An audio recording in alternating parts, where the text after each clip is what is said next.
And welcome back, everybody. Thanks for coming to this special Thursday night edition. I'm very, very excited to have a guest with me that actually our friend of the show, Karen Swain, turned me on to.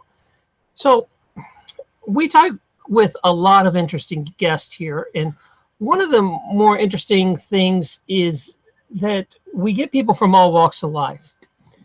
And what's unusual to me is that people come in from corporate jobs and are atheist or not spiritual people. They have some sort of experience, and then all of a sudden they become more spiritual. This, if you've followed me, this happened with me. That I am not really a spiritual guy until I had an experience, and now I am. And a lot of my listeners feel the same way, that they something woke them up. My next guest is kind of the epitome of that happening. He's a fascinating story. Uh, Garnet Schulhauser is his name, and he is an author who has 3 books out right now and working on a 4th. And you might have caught him over on Karen's channel, or maybe you caught a few interviews with Garnet. So without further ado, Garnet, I want to introduce you. And if you would explain a little bit background about how you got involved in this, 4 or 5 minutes, a little background of who you are. So for my listeners that have never seen you before. Hi, Taryn. Sure. I practiced law for most of my life in Calgary in Canada. And then one day my life changed dramatically in 2007. I was walking down the street in my blue pinstripe suit, looking every much the part of a button-down stuffed shirt corporate lawyer. And all of a sudden, out of nowhere, a homeless man jumped in front of me. And he looked like a typical homeless man. He had long, stringy hair and scraggly beard and dirty, slept-in clothes. And I typically, when I encountered these people on the street, I do a quick sidestep and go around them because I wouldn't even give them the time of day had they asked. But this guy was different.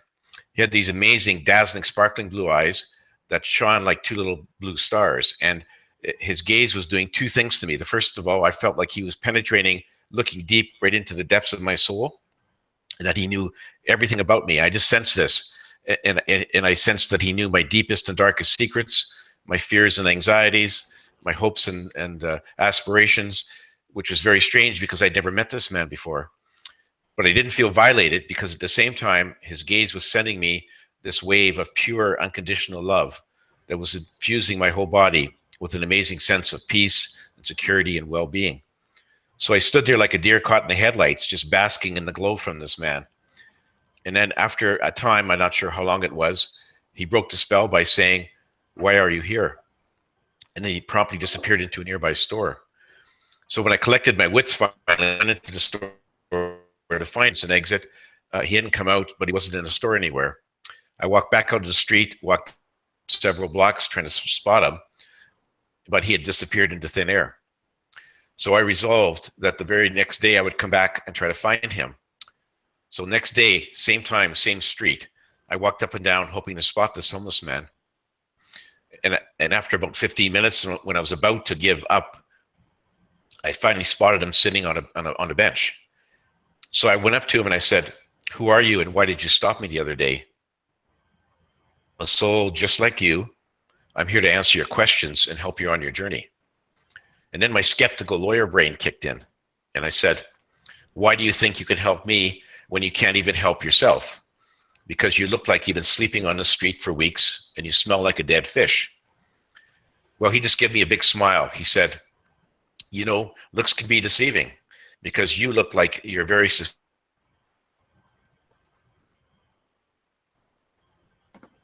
Oh, I think Garnet If you froze want up. to, turn around and go back to your office and see if you can find the answers you've been seeking all these years on all those emails waiting for you on your computer. Or you can sit down and have a chat with me. So luckily, my intuition was screaming at me that I really should sit down and talk to this man. I had nothing to lose other than maybe a half an hour of my day. So I did. I sat down, began a dialogue with this guy that went off and on for the next several months. And I found out his name was Albert, and he was really one of my spirit guides in disguise. And that conversation resulted eventually in my first book, Dancing on a Stamp. That's a pretty interesting title. Why would you go with dancing on a stamp? That's because at one point during my conversation with him, I was complaining about something that wasn't going right in my life. And Albert said to me, you know, your problem is that you spent most of your life. He said, imagine that the world is like a ballroom, a beautiful ballroom, and the dance band is playing amazing music, and everyone around you is up dancing and swirling around the whole floor. But you spent most of your life standing on one spot, like you're dancing on a stamp, and you need to quit that. So I just took that phrase, stuck in my mind, and I said to him later, "Is this a good title for my book?" And he said, "Yeah, go with it." So, because that's a fabulous way to put it. I think a lot of us get so focused on our little corner of life that we get this little house and we worry about this, your kids and your school, and you get so laser focused on such a small swath of life that you miss everything else around. I could understand that term, dancing on a stamp, because I feel that you have to consciously make an effort to bust out of that, or it's very easy to get stuck dancing on the stamp. Exactly. I think what's really impressed me and why I wanted to talk with you is, you've already been down the path that I'm going down, where you're a professional and you were a corporate lawyer, and you're wrestling with yourself saying, I'm getting these messages from a spirit guide who's right in front of me. I can see him and talk to him. This has to be real. And, you're like, logical lawyer brain doesn't want to let you believe it. You struggle with this. And then I kind of went through the same thing where, if I speak about spirituality, I feel like I would destroy my professional credibility and destroy my practice. So I had to fight with this, and I'm curious how you did this. How did you come to the place where you're like, okay, this is more important than my job? Well, how I resolved it was that a year after I met Albert, and before I told anybody about meeting Albert, I retired from practice because I knew that had I come out of the spiritual closet, it would have basically destroyed my practice, and my partners probably would have had me hauled away in a straitjacket. So I knew I couldn't do that. But so I was sort of at the end of my career anyway. So a year later, I retired.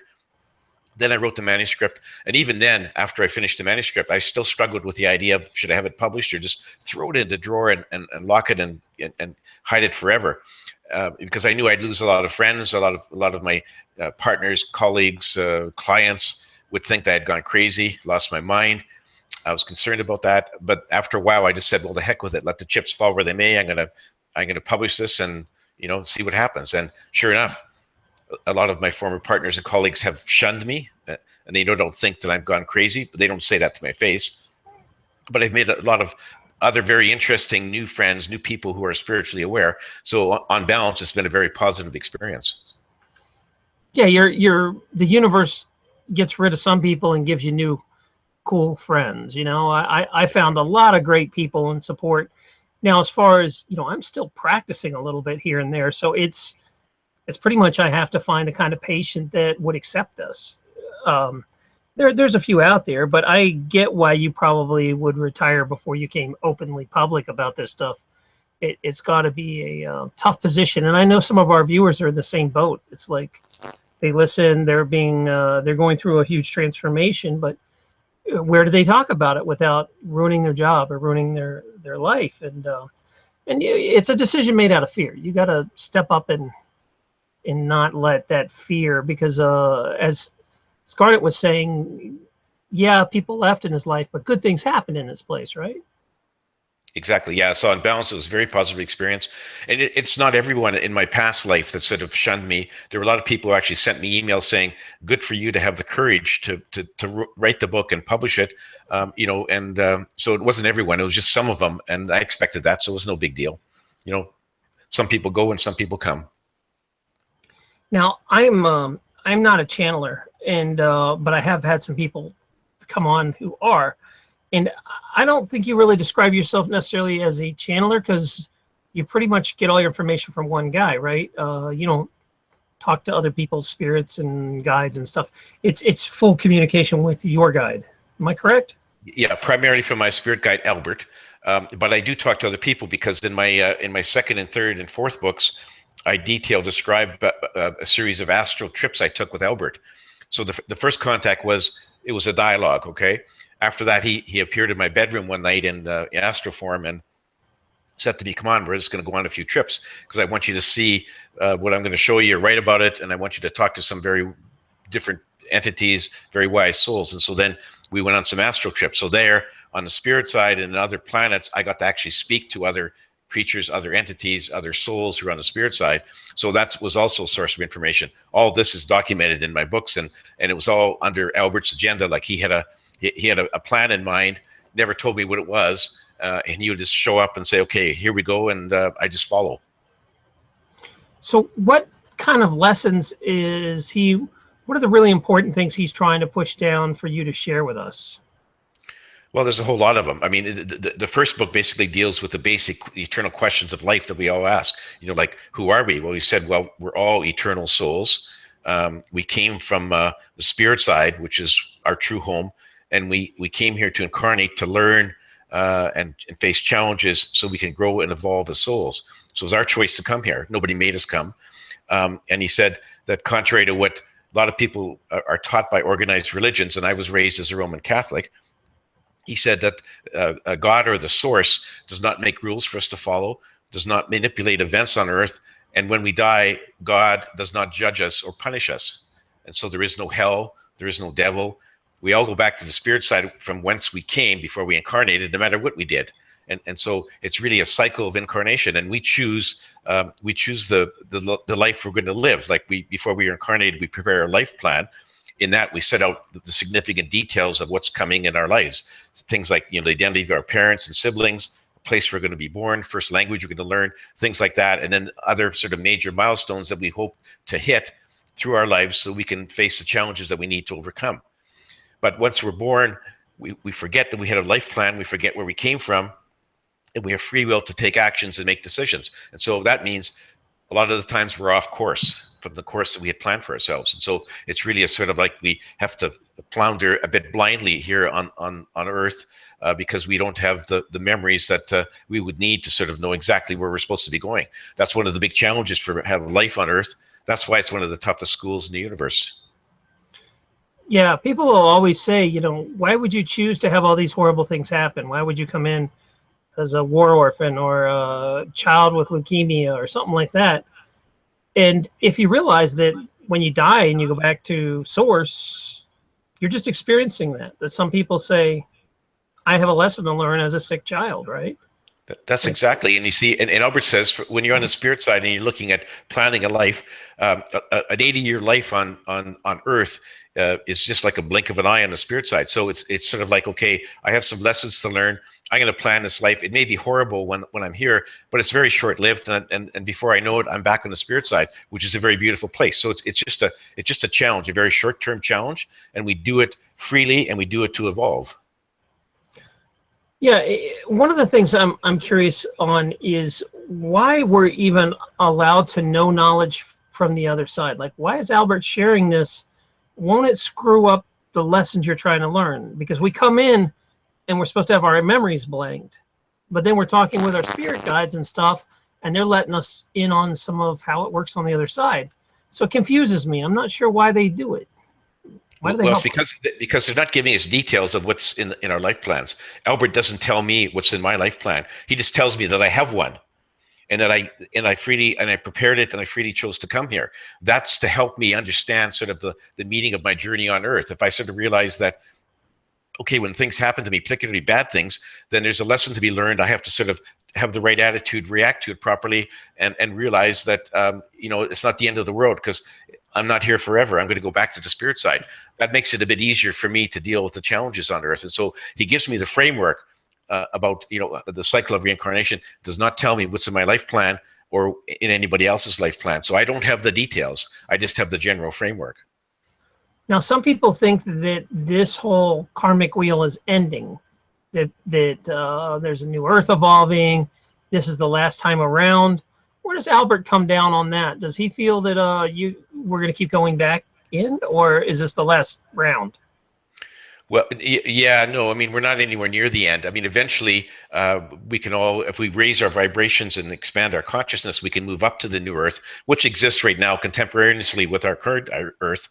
Some humans are already advanced up to the new Earth, which is really a much better place than our current Earth, but we're not anywhere near where every one of us is going to get there.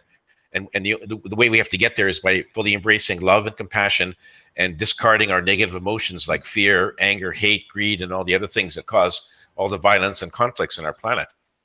And so as long as we still let those negative emotions sort of play a part in our lives, we're not going to rise up. And so we're going to continue to reincarnate by our choice until we can sort of resolve these issues. So it will happen in the future, but we're not very close to it yet. So if a person has said, I think I've learned all the lessons I want to learn, I want to go to the new Earth or the next, couldn't they go when they die? Yes. I guess it's free will, right? You can just say, I've had enough of this training ground. Yeah, when you finish your life on Earth, you can choose to not reincarnate on this Earth, or you can choose to incarnate on the new Earth or on another planet. Totally your free choice. And so the reason people keep on coming back here is because it's sort of like, well, there's some challenges that I have not overcome. And it's sort of like, I'm up for the challenge. I'm going to keep on coming back until I graduate from the school, which is sort of a matter of pride. But nobody makes you do it. You can just quit anytime you want to. I got you. And I wonder how many beings have gone through this school, compared to what's out there. Is it just a small percentage that sign up for this, or? I have no idea in terms of numbers. Never asked Albert that. But there's so many other planets, like millions and millions and billions of planets in the universe that have life forms that you could incarnate into.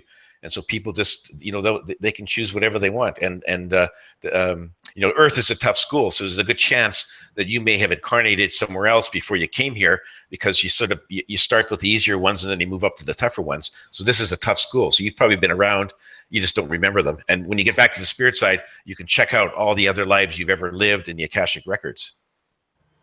Yeah, we had a few people that had a near-death experience, and it was really interesting that not only were they shown what other lives they lived, they showed the impacts of their decision on other people's lives.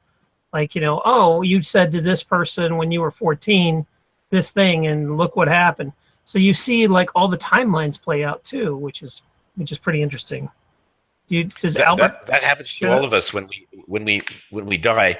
One of the first things we do back in the spirit side is have a life review. In that life review, we go over in great detail everything we've done in the life we just lived. And so you do get that. You understand that when you've said something hurtful, even though you didn't intend it to be, you get to understand how it affected other people. Because not only do you see what was going on, but you get to actually hear the thoughts and feel the emotions of the people you interacted with. So you actually if you said something mean to somebody, you actually get to feel their hurt. This life review, very, very much of a learning experience. And that sort of sticks with you, and you think, okay, I'm going back, and next time I'm going to do better, because I was just, unthoughtful, I was hurtful, and I don't want to do that again. And that applies to everything. I mean, obviously, if you murder somebody, you get to feel the emotions of the person you just killed, which is pretty, it's a pretty a grave sort of matter, and really sort of hits home to you when you're having a life review that, okay, this is how life on Earth works, and I have to be very careful next time around about what I say and do. Yeah, that's I think someone explained it that, if you murder someone, next time you come back as the person being murdered, you get to experience both sides of everything, right? If you choose to. Yeah, and a lot of people do that. They'll say, okay, I've killed somebody, next time I'm going to come back and be the person who is murdered, so I see both sides of the fence. That happens a lot. But it's not compulsory. You don't have to do that if you don't want to. You're getting a question in from Banjojo from the chat room. Says, can he remember any of his previous lives? So do you remember any of your previous lives? Well, I don't, aside from being with Albert, because he told me about a few lives I had with him.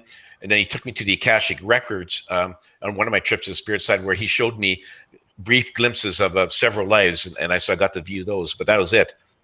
He wouldn't let me sort of view what I wanted to view. He had a set agenda. So I have seen snippets of some of my previous lives. But with his guidance, like you couldn't with his guidance, yeah, he was showing me what he wanted me to see. Yeah. What's the Akashic record look like? Is it? It's just like a nondescript building that you walk into, and there's a sort of long hallways with viewing rooms off of each side, and you go into a viewing room, and there's like a large holographic globe sort of floating in the middle. And I don't know how to work this. I will when I get back there. But Albert knew how to run this thing, and so he would just sort of wave his hand, and something would appear, and it would be like watching a 3D movie. And he can move it, forward fast, slow it down, stop it, back it up, do whatever he wanted to do. And so that's how we viewed the lives that I saw. And it's and as I say, you could actually literally jump back into your body in that life and experience things firsthand if you choose to. So it's a very interesting sort of thing, and it's like when to run this, you can watch all of your past lives. I can watch all of your past lives and anyone else's past lives once you're in there. Yeah, I've heard some pretty interesting talks on that, and that's fascinating to me. And it seems to be a universal experience. You're breaking up, Taryn. Oh, sorry. Can you hear me? Okay, I think we got some problems on both sides here. I was going to say that seems to be a very universal thing, that when we've had other guests on, they have talked about the acoustic records and in similar situations, that you watch all these life reviews and how it works. So it seems to be across the board, which makes me believe it, that so many people are having this experience.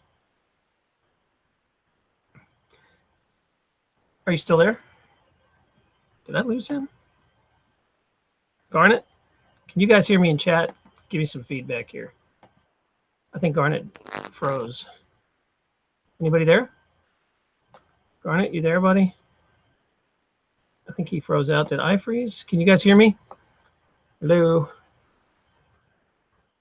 Give me some feedback, guys.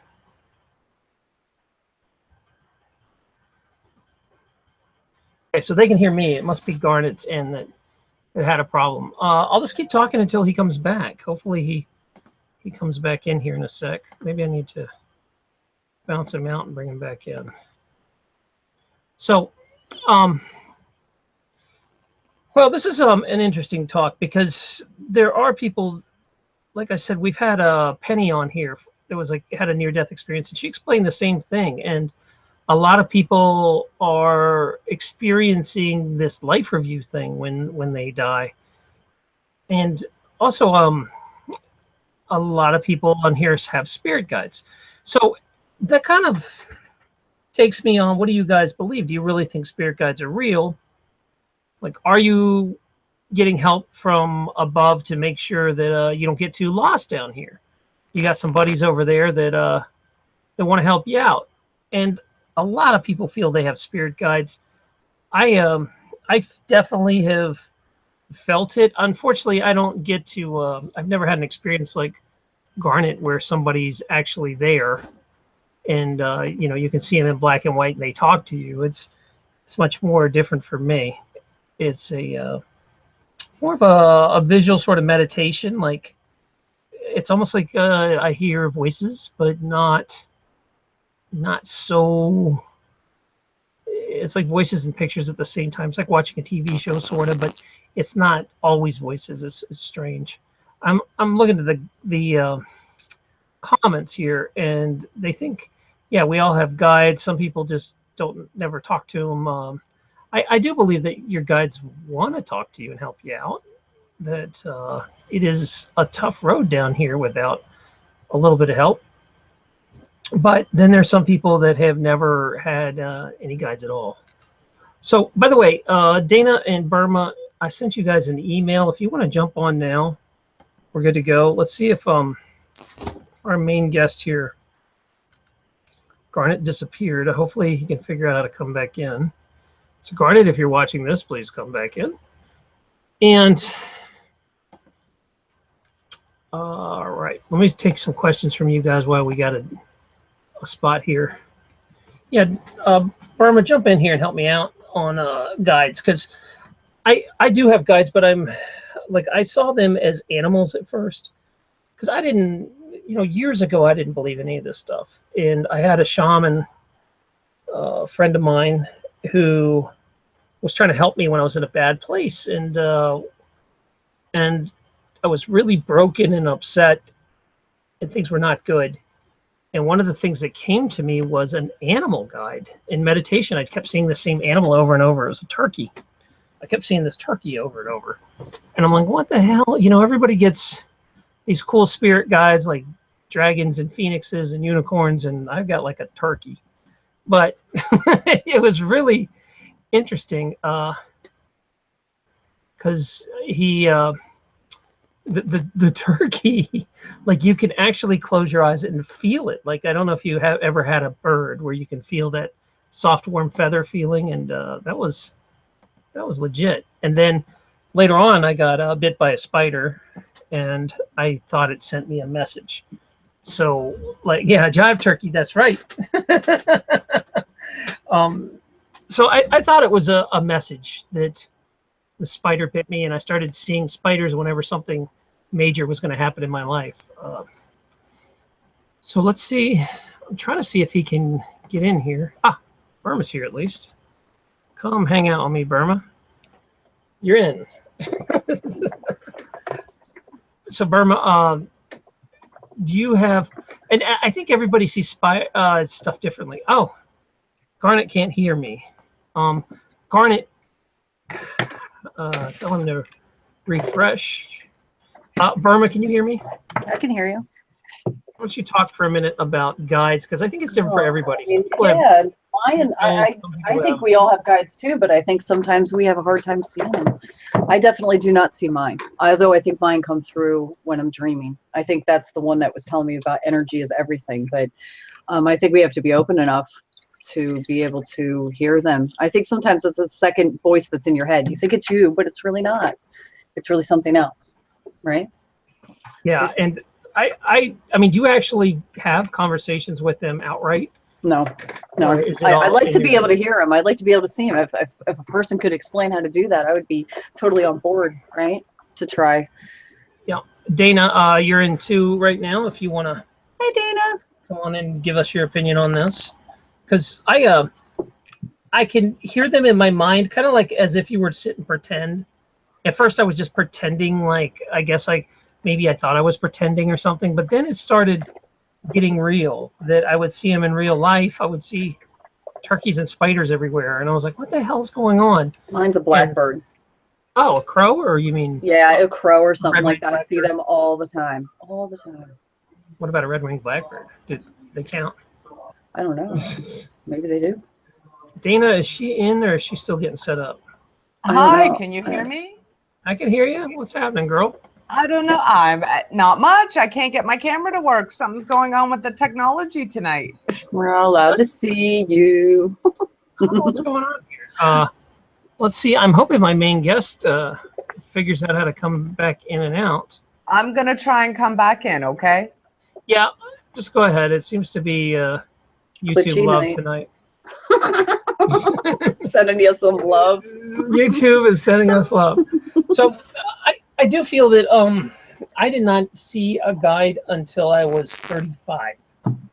So I wasn't one of these little kids that, you know, saw stuff. And I love that parents, like especially in our community, encourage their kids to, you know, hey, if you see something, tell me, talk about it, what's going on. Because when you're a little kid, you know, you're much more able to pick up that vibe from the other side. Dana's back. Oh, let me Holy unmute mackerel, Dana. And whoa, girlfriend, your hair's. You pulled back to the point that I thought you got your hair cut. I was going, oh my God, did you cut off your hair? It looks cute. I like it. The color's different, right? She's got to unmute. She forgot. We can see you, but cannot hear you. Hi. There we go. Yay, Dana. Thanks for coming back.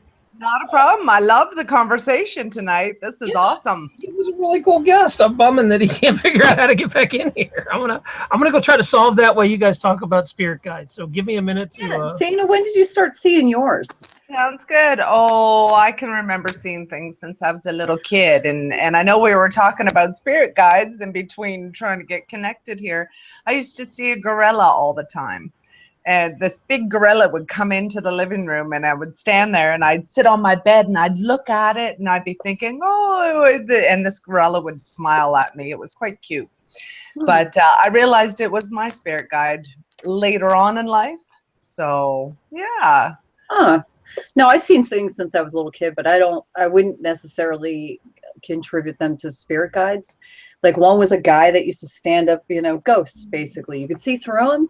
And I thought for the longest time, I'm like, did I really see that? And then me and my mom and my sister talked about it, and all three of us used to see him standing there at the top of the stairs. He wasn't, you know, I mean, I wasn't scared of him, but he didn't talk to me, you know. Well, I think most of us are seeing spirit guides now. I think even as we look, or you know, we're in the middle of doing something and it looks like somebody's standing there, or you can feel somebody standing there looking at you. I like the breezes. Do you ever get the breezes? Oh, I and get the the breezes. The smells are, yeah, yeah. I get the smells a lot. I think my one is my my dad, because he died of lung cancer and brain cancer, and I smell smoke. Like, okay, I know, I'm a smoker, but I cannot be smoking for 3 hours, sitting in my chair. I don't smoke in my house and smell like somebody's smoking next to me. Mm. And nobody's there. Nobody's smoking outside. I live in the woods. It's pretty clean air, except for me smoking. And then I like it when I smell sweet things. Sweet things are always a good sign, and something good is coming. Or floral. I get a lot of floral scents as well. That's nice So, too. yeah, there's lots of things that tell us spirit is around us if we're aware enough to kind of notice it. What I've noticed, that anytime spirit's talking to me, it's usually like 2 or 3 seconds where, you know, the smell comes by, or if there's something trying to talk to me, it's only about 2 or 3 seconds, and then it's all done. So it's real quick, and that's something that I've noticed over the years too. Yeah, that's like, yeah, the seeing things, the smelling thing. I mean, that stuff has been happening to me for such a long time. And it's nice actually to contact other people that have the same thing, so that you know that you're, you know how it is when you get connected with people that actually have been through the things that you've been through, and you know you're not crazy. Yeah. That's a nice kind of thing, that other people experience the same thing and can. I mean, I think we all can. I mean, we just have to be open enough for it. I think we talk to many spirits during the day. I think we talk to many different people and characters during the day, and sometimes we don't even know them, or we're never going to meet them again, or, you know, they're in our vibration, they're in our pathway as we're going through our day. So we might never see them again, but I think we get messages from all different sources. And I always say too, like I noticed that when you're first conscious of speaking to spirit, your thought voice or your thought process sort of takes over.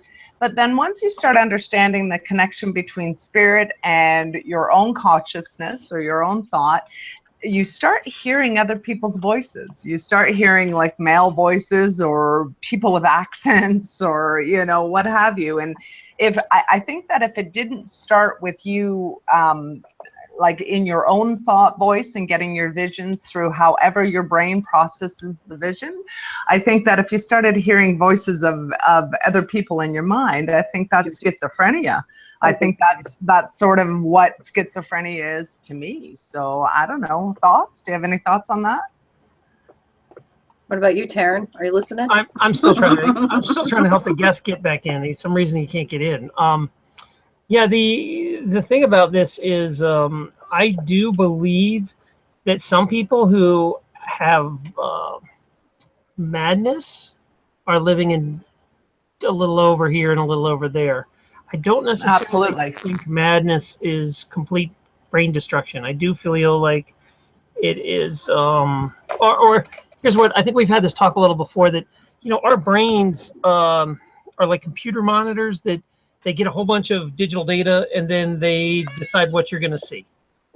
And there's a massive amount of information that comes and goes through your brain that it just ignores because it can't handle so much.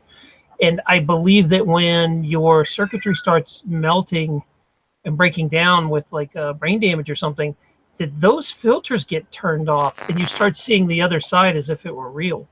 I do believe some madness, and I have touched madness in spiritual experience, you know, where you really can't control it either way. So it's, I kind of feel that way.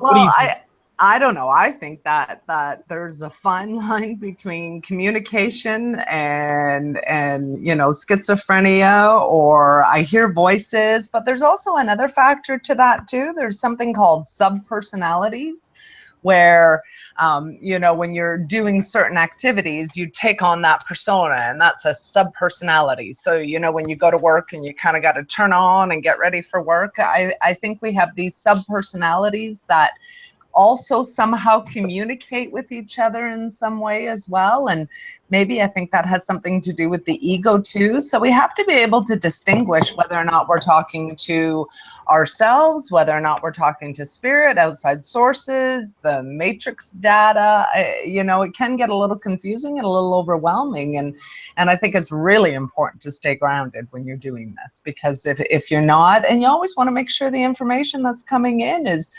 useful. I mean, a lot of times you're getting junk data that's coming out of nowhere, and usually it's somebody else's thoughts or feelings or what have you. So it's important to be able to filter through it and push it away. But yeah, that's just my opinion. What do you think? Oh. I know it's a lot. I was gonna say something about the fact that this one time, my sister was dating this guy. And he sent a picture to me so I could see what he looked like. So when I seen him again, I would, know. So we're trying to get to know each other. And he shows me this picture that's him standing there. There's a table in front of him. And I kept seeing, I don't even know how to describe it. It was like the picture was moving. Like when I was looking at the picture itself, it looked like he tripped over the table. That's what I kept seeing. But the picture's not moving, but this is just what I'm seeing. So I asked him, my bold-faced asked him, I said, did you trip over the table when that photo was taken? And he says, absolutely, that's exactly what happened to him. He tripped over that table. But why would I just see that? You know what I mean? Like, if you don't experience that all the time, why would you just see it like one time? It's kind of, a little, yeah. I mean, how would you feel if you've seen a picture? It'd be like if you seen a picture of like a sunset and you've seen the clouds kind of gaping across the picture. You know what I mean? It's not like that you're actually seeing it, but it's your mind, I guess, seeing it. It's a little, I can't explain it. It's hard to explain.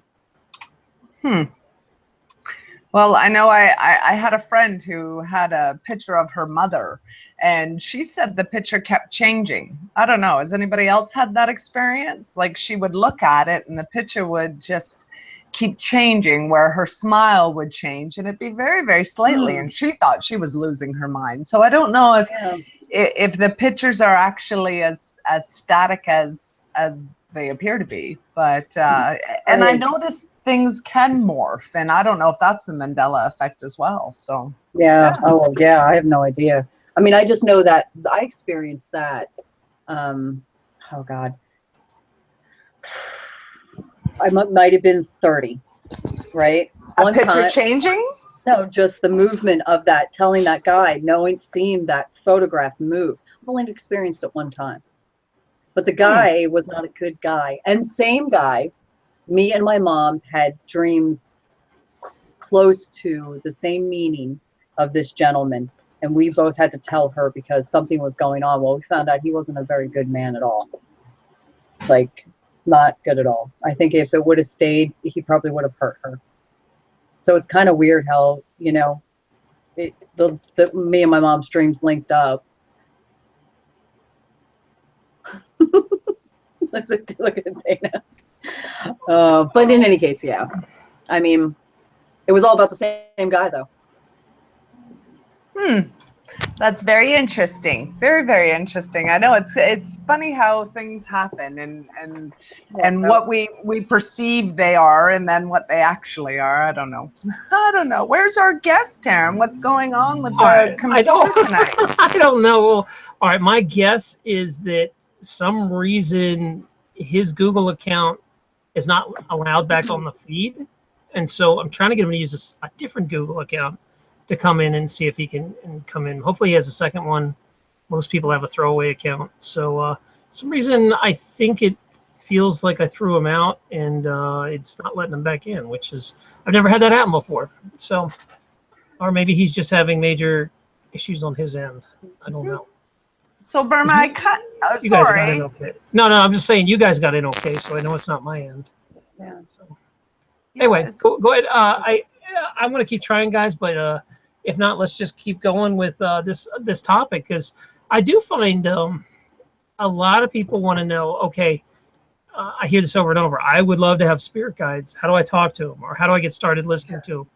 How do I get, because we have these guests come on that can like see nature spirits and have conversations with, like a leprechaun astro project. or I mean, no, like, yeah, I mean, some of these people are doing some high level stuff, and I feel so silly because I can't even like, I can barely reach it in meditation where I can hear ideas come in my head, but that's tough. I don't know. Taryn, didn't you say that you channeled your books? I did when I was sleeping. Yeah, I used to get information while I was sleeping. So that's interesting. That's like Edgar Casey. If anybody's heard of it. My books were like fiction and fun. They weren't like That's okay. like prophecy or something. You don't know that though, because when you actually get visions or you're actually getting insight or inspiration, you have no idea really where it's coming from. So even though you think it's fiction, you sort of judged it to be that, but it actually could have been, something that was very real in some other dimension or some other multiverse or something along those lines. So because you're getting that information from somewhere. Yeah, it is. I don't know. There's a lot of greats that are like that. Beethoven. I think everybody. There's so many of them that said that. I think even Tesla was saying that he gets his information from somewhere else. Exactly. You know what I mean? Well, I've been toying with this idea, Dana, of I used to write books for a living and enjoyed it, but then about 5 years ago, everybody stopped reading, and they just don't read books anymore much. It's really hard. It's a shame. Yeah, I can't even give a book away for free. It's like, I've got 30,000 books I got for free. I'll just throw it to the pile.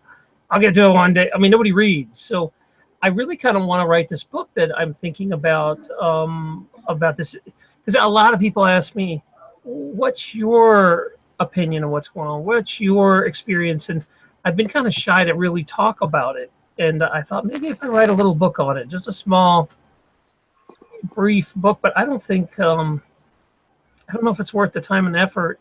I almost think you need to do it in a voice book. Most people are so busy. I know when I'm reading books, I'm actually like doing things and having them read to me, because to sit down and read a book, I just don't have time to do that. Although, I love the story. Audiobooks are awesome. Yeah, nobody truck driver, man. I listen to audiobooks like you wouldn't believe as a truck driver. That was awesome. I got so many audiobooks I put up for free on my YouTube channel, and very few people listen to them. So I didn't know they were on there. Maybe I need to scroll more. I didn't know they were on there either. I need to scroll more. Every book, every short story except my best story is done, and most of them I read. So it's just one of those, when I was really into it, I was making audiobook versions for everything too. But they just, like I said, it's hard to get someone's undivided attention for, 15 hours for a book.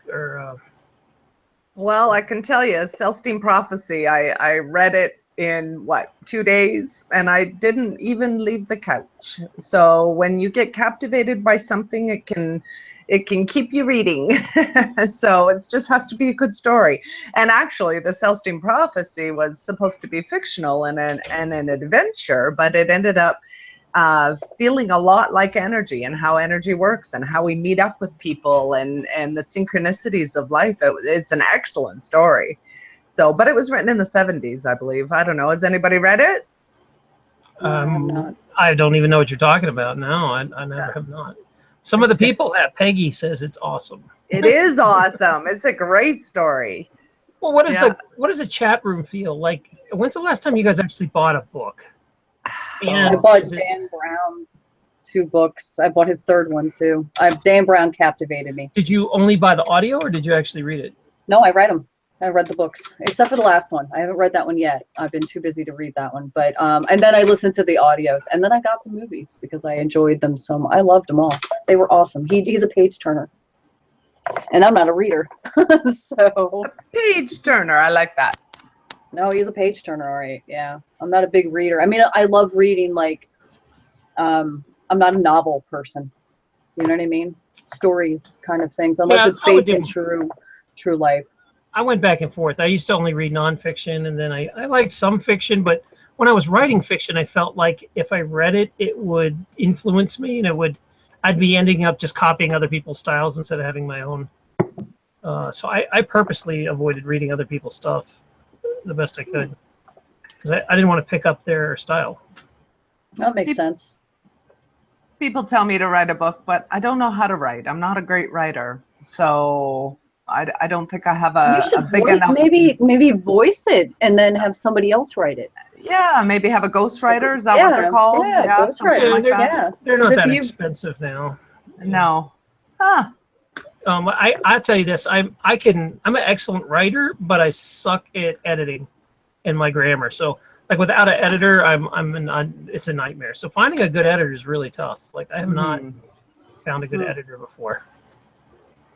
Well, I know my son's a writer too, and boy, he's got some pretty interesting stuff. I got to read a little bit of it, and I'm very, very impressed, I must say. I know it's a biased. I know I'm his mother, but it was very, very good. Unbelievable. Yeah. I like how the way she said that. It's like when you're proud of your kid, you're like, I'm proud, and everybody's like, well, it's because you're a parent, and you're like, no, but really, my kid's really cool. You know what I mean? Yeah, like He is really cool, and it's a really cool story. Come on, would a parent ever be like, nah, this book's not good? I mean, I don't know. don't buy my kid's book.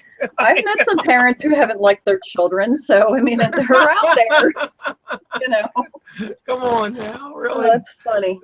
I can't imagine them being like, don't buy this book. We'll have to get Vegan will tell it like it is when he shows up. I'm sure. As you guys tuned in to find out, Garnet was on the first half hour, and then he had some sort of computer problems, and he has not been able to get back on. So we might have to rebook him, which stinks. It took about 2 months to get this interview with him.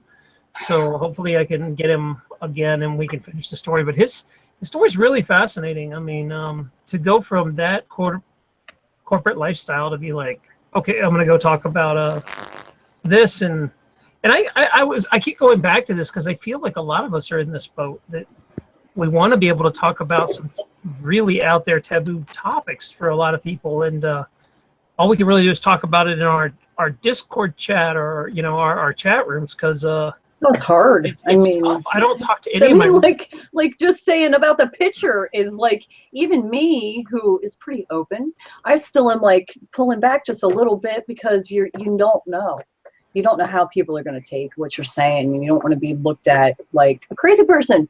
Who wants to be looked at like a crazy person? What do you think it was, Burma? What do you think? I think he and just the essence of who he was a warning. I think it was all the warning. I think the picture showing me something about him. I mean, just, I don't know, maybe spiking my psychic ability with this dude to some degree, right? And then realizing the person that he is. I mean, like, my dream was not good. I told my sister, I didn't tell her the details of it because of what actually had happened in my dream, and it freaked me out because I don't have dreams like that. He, she was no longer here in my dream. Let's just put it that way. He was not a nice person to her in my dream. My mom had similar dream, not as abrupt, but that he was bad to her, and my sister left him in the dream. So they were both correlations, and it was really around the same time. So I think it was a warning, and she took it. Thank goodness. Because I really took it as a warning. I mean, I think when you get things that are like that, you need to listen, because it's like, it's like stomping its fist down at you. And she wasn't obviously listening, to her own, you know what I mean? Maybe some people just aren't linked up yet. You get what I'm saying by that? Yes, like with I their do. psychic, they're the other side to us. We're so always living in the logical, I mean, we need to. And even, it's funny, even when I talk spiritual and I talk to, my family or what have you, it's kind of funny, oh, well, I'm speaking legitimately. And they don't realize that even in my spirit, I'm speaking legitimately. And that's the funniest part. They think it's just reality based, and they believe that that's what it is. But it's interesting that, you know, I'll look at my cousin and say, you know what, that is my reality. This is where I am. Yeah, I walk around in this, and there has to be a happy medium. There has to be one foot in reality, one foot in your spirit center. It is a balance. It's very, very challenging. And sometimes it's not easy to balance both of those. I mean, you know, I agree with that. I think there's a lot of things that help us out there, though, and things are brought to us all the time. Sorry, Taryn, go ahead. No. You ladies keep going. I was going to feed you in some questions from the chat room when you're ready. Go ahead. Shoot. I saw something about sleep paralysis. Yeah, this keeps coming up. Watching. Your ego keeps talking about sleep paralysis. Wants our opinion on it. I'll start. I don't know on this one because there are obviously scientific reasons for sleep paralysis where, you know, you can be partially awake and your muscles aren't firing yet. You know, where you're in that twilight zone area. But there's also sleep paralysis, I think, where you're starting to leave your body, astral project, but you're not all the way out yet. Maybe something like that, or you're not all the way back in. I feel some people think it's more nefarious, that it's like an alien abduction thing. I don't know. Ladies, what do you guys think? Go, Danny, you go first. No, I was just going to say, Burma, you go first. Oh, okay. I don't care. I'll go first. Sleeper. I haven't experienced it myself, so but I think you're right, Taryn. I think it could be a multiple of things.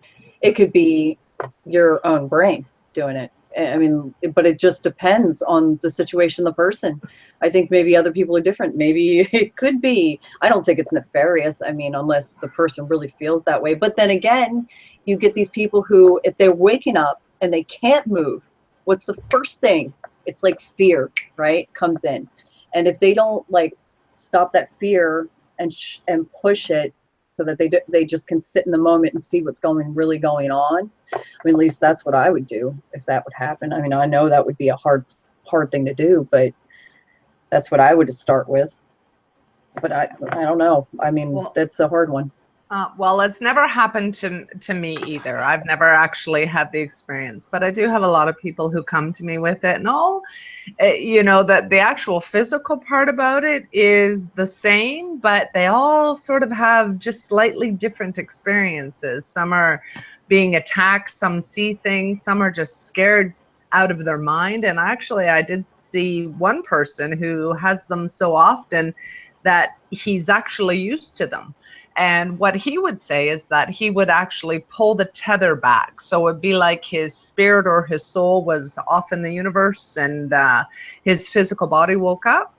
And so he would just sort of call on his soul or his spirit to come back to the body. And he says it takes a little bit, but eventually it does come back. But he's not afraid of it anymore now that he understands what it is. So I don't know. I've heard people actually being attacked. As far as abductions go, I'm actually hearing a lot of people lately saying that they feel like they might have been abducted. And, you know, it's not that I don't believe them, but I'm really, really having a hard time understanding why I'm getting this influx of people coming through with that. Is it sleep paralysis? Is it dreaming? Are we being programmed so much by, you know, space travel and aliens and all of this stuff that I wonder if it's just something that's being implanted in some way and not actually happening, but our reality is telling us. I don't know. I think sleep paralysis has a lot of different factors to it. So. Yeah, I think it's just one thing. I think it depends on the person. Yeah, for sure. I'm kind of weirded out, torn on this one, because I have had outer bodies experiences with like lucid dreaming and stuff, where it is a physical longing to get back in your body. You're like telling, okay, I want to go back, and it feels like a pulling paralysis. Like you're sort of awake and you're trying to get your body to come back online. You're trying to get everything back. I've had that happen a few times, and I think it might be because your spirit's out traveling and your body kind of, maybe when it comes back, it hasn't integrated yet, or something like that. Because I feel it. It feels like a nauseous kind of roller coaster going downhill feeling when it enters back into your body. It's like a exhausting as how I can explain it. Like I just finished sprints and going down a roller coaster at the same time. It's like, get this thing back in there. And then I start to wake up. But for a minute or so, I can't move as it's coming back. So I don't know if that's and then you're probably aware of this happening, and then you're calling your spirit to come back. I think that's just part of what it is to be human. I'm just saying that's to me, I can actually feel it physically trying to turn my body back on. I'm like begging for it to be over. I've had enough, come back to my body, and my spirit's like, no, I'm still riding around. Yeah. Like, no, come back. I want to bet. Well, I think it might feel a lot like out-of-body experiences for sure. So I don't know if I would, if it ever happened to me, I would probably assume that it's the same feeling. So I don't know. Not that I would wish it upon myself, because usually when people tell me that they have this, it's not a good experience. But I wonder if I wouldn't feel it as being kind of the same thing. And people who don't practice out-of-body experiences or astral travel or what have you just are terrified by it. So yeah, it's an interesting topic, though. Yeah, I find it fascinating. Oh, hold on, here we go. Vegan coming in. Oh, good. So let's find out if Vegan has ever had an out-of-body experience or sleep paralysis. And anybody in chat can actually ask some more questions too, if they'd like. Yeah, this is what I'm sorry. My guest can't. He just sent me something saying he's been trying for a half hour. We're just gonna have to reschedule. So if you tuned in to see Garnet, I apologize. We will have to. It's the joy of live streaming when this stuff happens. So sorry about that. Yeah, stuff happens. Hi, Vegan. Hey. Hey, everybody. Hi, Vegan. Hey. What's going on? We're trying to find out. Some of the questions in the chat room are about sleep paralysis. Do you have any idea why that happens to some people? Well, I think, I've read some stuff, and a lot of it has overactivity of the mind, I believe. I think a lot of it has to do with we're constantly, I kind of see our minds as a tool, and some people keep their finger on the drill, and even when they're not drilling, it's just zip, zip, zip, zip, zip, zip. And a lot of people don't know how to let their finger off the drill, and lay it down and put it to rest. See, it's times when you need to drill, when you need to drill something, or let's say a screw in the wall. But once the screw is seated in the wall, you want to let go of the drill.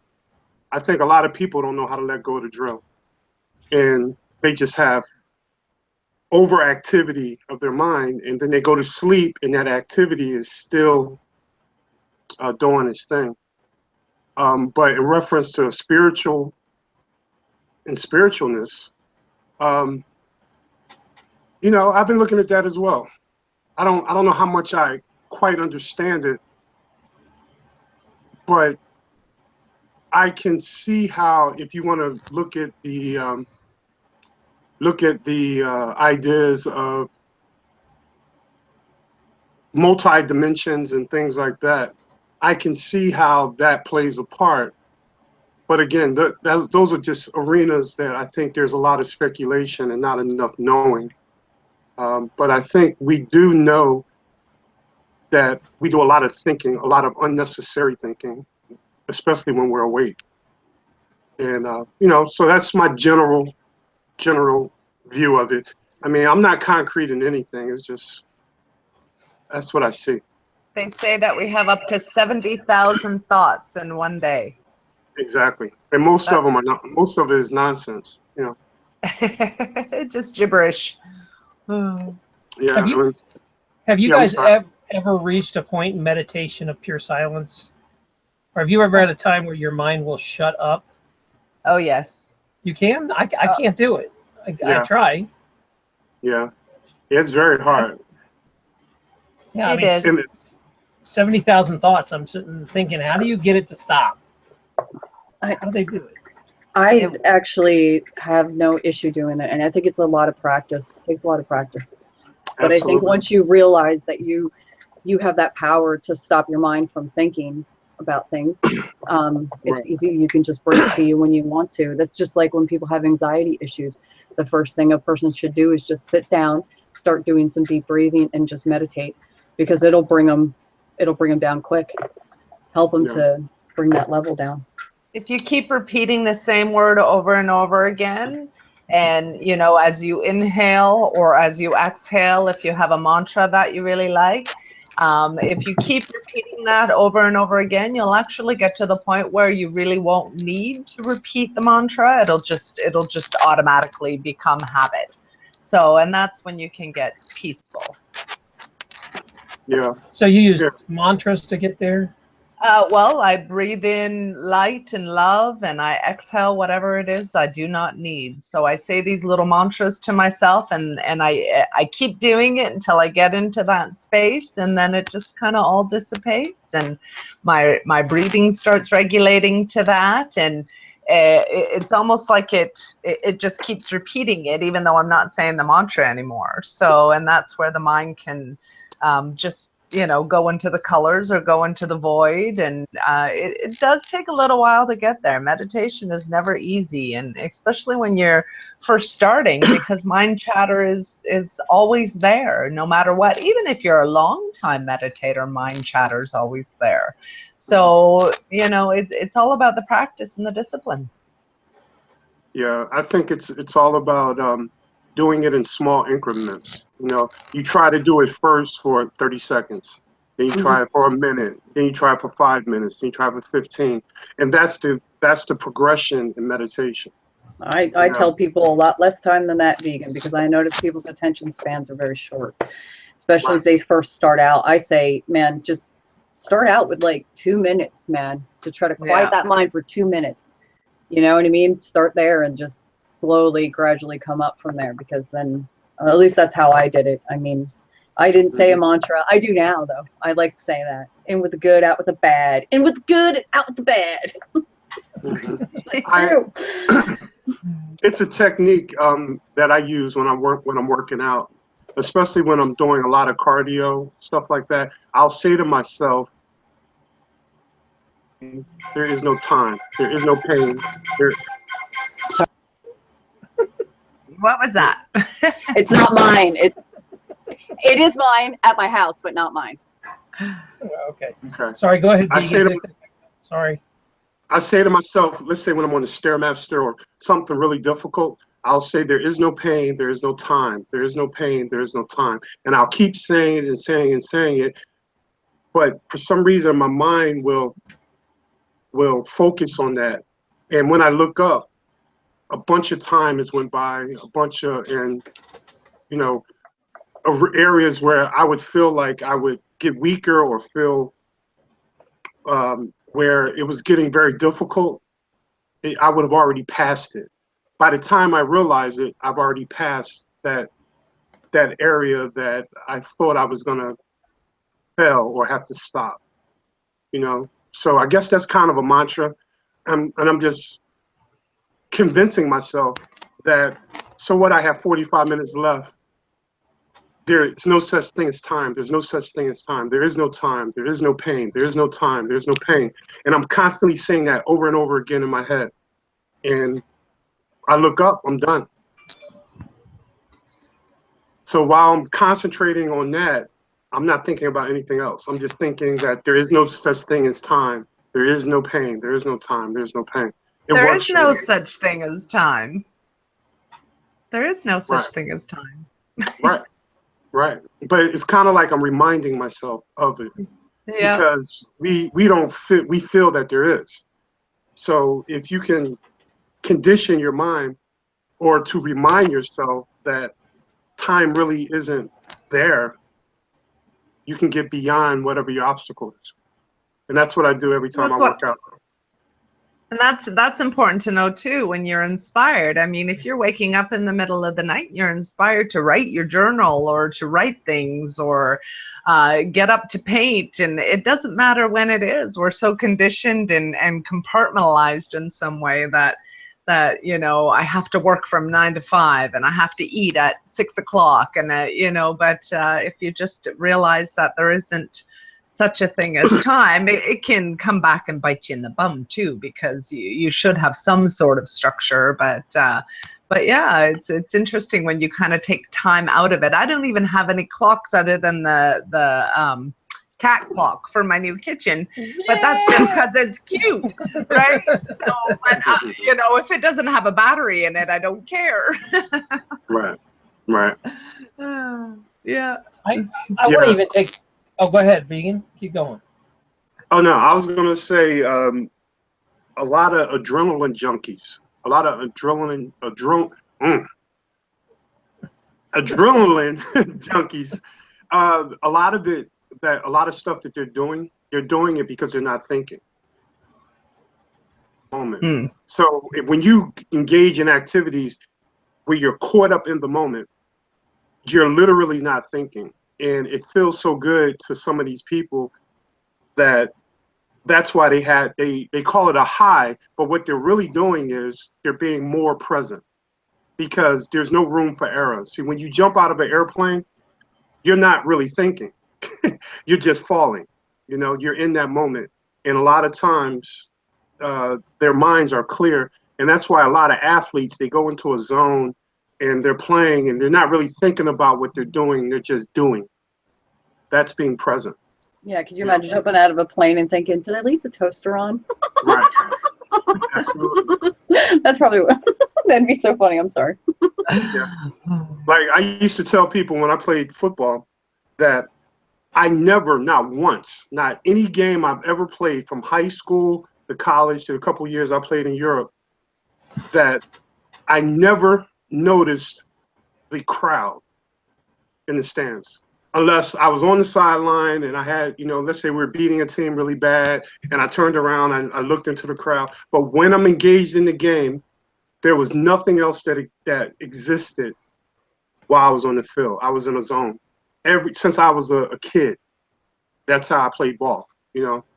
And I would look up and all of a sudden the game's over. And I'm like, wow, what just happened, you know? Yeah, so you get this kind of feeling in sports and you know, very dangerous activity where you got to be centered and focused, and it clears your mind. It really does, and that's why I think a lot of people do it. Riding on the back of a motorcycle really fast will do that too. Yeah, absolutely. You have to be engaged in where you're doing and how you're riding the whole 9 yards. So, I mean, that's just a back perspective. I'm just saying. Well, it's interesting how memory works. That you have areas of the brain that once they push past into the basal ganglia, that the memories, your brain no longer has to consciously focus on them. And you know, you guys know this, that they call it muscle memory, kind of, where you play piano and after a while you don't have to remember what notes you're hitting anymore, or what the little notes mean. And the same with sports. You know, it took me like 2 years to learn how to punt a rugby ball worth a damn. And then now, you know, I can catch a ball with one hand and boot it off in a split second, where that took me years, and now I don't even have to think about it, you know. Absolutely. So I get it that and how you can also warp time when you're saying there's no time. It's really interesting because sports is a really good example that you can slow time, or accidents, like you said. You know, you get in a car wreck and it's in slow motion. And yeah, it's always like that, right? That's crazy. I mean, I don't even think you need a near-death experience to experience the slowing motion of when an accident happens. I mean, even you can be a perspective and not be in the accident, and that tends to feel like it happened. I seen a bad accident, like witnessed it, and it seemed like it went in slow motion, or at least my memory now is slow motion, right? Yeah. You know? I kind of want to throw this a little further, though, because we're talking about time, but a lot of things, when people really are not happy in life, it's because they don't know what their purpose is. Yeah. And I think they kind of go hand in hand. Like I'd really like to find a purpose in a certain amount of time. I feel like I'm 30 and I should know what the heck I'm supposed to be doing in life and that sort of thing. How do you guys think you find a purpose? And should I take it a step further? Do you need a purpose? So go ahead and give me your thoughts on that. And then I believe we were joined by Sam too. He's in here somewhere. Yeah, can you guys hear me? I can't see you, but we can hear you. We see green. Yeah, you're like on a. You got your camera blocked somehow. I see. Okay, there we go. Did you wrap a piece of tape over it or something? I did. Put it up there for the NSA people's interest. It's the same thing. I always forget to take my tape off. That's how I knew. Sam, we're talking about purpose. How does somebody find their life purpose? And is it that important? Like, you should just experience life and not worry about a purpose? Is your purpose just to be here? I don't know. Yeah, some people seem to live their life that way, but I personally feel like if you don't find something that is a significant purpose for you to focus your life efforts into, and maybe this is a guy thing, I'd like to hear what the girls have to think about this. You will feel that you're a sort of wandering, meaningless, what am I here for, what's the point kind of challenge against your existence. Whereas if you pick something greater than yourself, whether it's a worthy cause or a goal you're trying to attain for the benefit of others as well as to challenge your own abilities, I think that's the key to discovering a fulfilling and meaningful life. What do you guys think? I know I get sad and depressed and most self-destructive when I lose purpose. Like the worst times in my life has always been when I don't know what the hell I'm supposed to be doing. And then it's really nice feeling when I do have a purpose. But the problem is my purpose has changed. Like 6 months ago, my purpose was all about, let me help people with the ME effect come in, find a nice, happy place. Well, I kind of felt like I did that. So now what's my purpose? Like it shifts so as you go through life. And when you get in that spot where you're not sure what your purpose should be, it's a confusing thing for men, at least. I don't know for women, but like you were saying, I'm curious what the ladies say. I can't hear Dana. I can see her lips moving. Oh, does she mute out? Dana or Burma, are you there? Yeah, I just came back. I had to walk away for a minute now. I'm sorry. Let somebody else go. Oh, well, Dana's trying to talk, but she's muted herself somehow.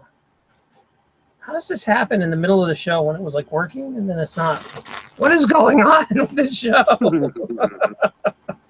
All right, we'll go. Dana, just go all the way out and come back in. We'll hook you up.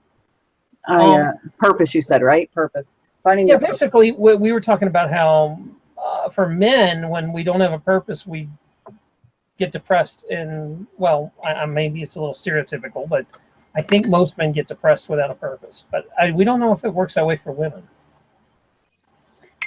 I mean, I can't speak for all women. I can speak for how I feel. No. I don't want that responsibility. I mean, no. You're speaking for all of them. Come on now. I mean, really.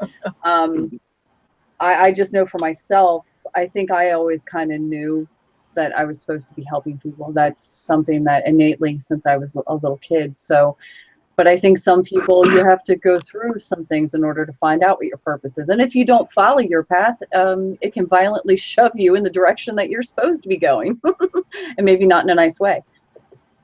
I mean, that's what I feel happened to me. I feel like it taught me a huge lesson. And I think that's what life's about. But anyway, I'm definitely on my path of purpose now. It's taken a while. I know some people struggle with the sense of being, an assistant to someone else, or there's periods of time where you don't know how to apply yourself or what direction to go in, where you will devote yourself to helping another great cause. I think one of the benefits, as well as one of the possible risks of things like Christianity, is that there are a lot of churches that are merely clubs that have goals that will tell you you're not significant unless you're giving up your dreams for Christ's dreams. And, you know, there's a scripture that says, he will give you the desires of your heart. Well, does that mean that he'll give you what you want? Or does that mean that if you're walking virtuously, he will give you the very desire of what you should do? You know, as far as interpreting it is concerned. And this goes, to me, to the heart of meaning in our lives. And I think it's something we have to tell ourselves.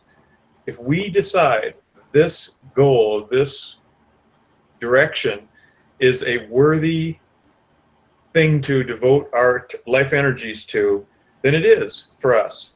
And, you know, we should be cautious and wise about how we evaluate and select that goal. But I think that for those people who, you know, are completely what's called hedonistic, they live for the pleasure of the moment, I think they're missing the greater experience of a purpose in their life, and really the thing that carries you through, as you said, Taryn. Without a purpose, there is this sense of aimlessness, pointlessness, and question about what am I, you know, what's the point of me and what am I to do? And there are times where we're in that mode of reflection because we've accomplished a goal or we've realized the goal wasn't worth continuing pursuing, where, you know, we're quiet and we're listening and we're gathering information and we're doing the next thing in front of us in sort of, you know, duty or follow through or faithfulness to what we've already built, without yet having the next vision and the direction our life's going to turn in, that can be peaceful, but also a challenging time. I'd like to ask Vegan, he's had some real major reorientations to directions in life with some of the things he's shared in the past. That, Yeah. you know, what have you gone through with that? Right. Well, the problem with purpose is the word expectation. Once you create a purpose for yourself, you first have to understand that what you're creating is a construct, a mental construct. And you're saying, okay, let's say in Doc's case, I want to be a doctor, right? And you tell yourself, I want to be a doctor. And then you start developing a plan to become a doctor. Then you have to execute that plan, and then met the requirements and overcame all the obstacles, you then are a doctor. So when we create these purposes with a goal, which is nothing wrong with that, but a lot of times we set expectations that conditions won't always be met. You know, like you may have someone that wants to accomplish something. You want to be a millionaire. And to be a millionaire, there are steps that you have to take in your life to accomplish that goal. When you create an expectation and you fall short of that expectation, and then feel that you've lost your purpose or you have not accomplished your goal or whatever, I think that's part of the problem, because the moment you create an expectation, you are preparing yourself for the potential of a disappointment. Thing to work towards something, I think it's another when you put pressure on yourself to accomplish something that hasn't happened yet. So you can set goals, but when you fall short of those goals, you haven't changed. You're not less of a person because you accomplish your goal. It's just that you set a high an expectation that wasn't met. And by not meeting expectations doesn't necessarily mean that your life is worthless. And I think most people create an environment of disappointment, because when you don't accomplish what you expect to accomplish, the only others to be disappointed. And I think if you can do the things, stay consistent and work towards them, you'll reach your goals. But when you set expectations, you're kind of preparing yourself for disappointment. Yeah, if you don't accomplish it. If that makes any sense. It totally does. And if I could, follow with a response or a contribution along those lines, I think this is one of the major contributors to depression in people's lives, and sense that sometimes they've created this discouragement in themselves and don't realize the connection with disappointment from an expectation.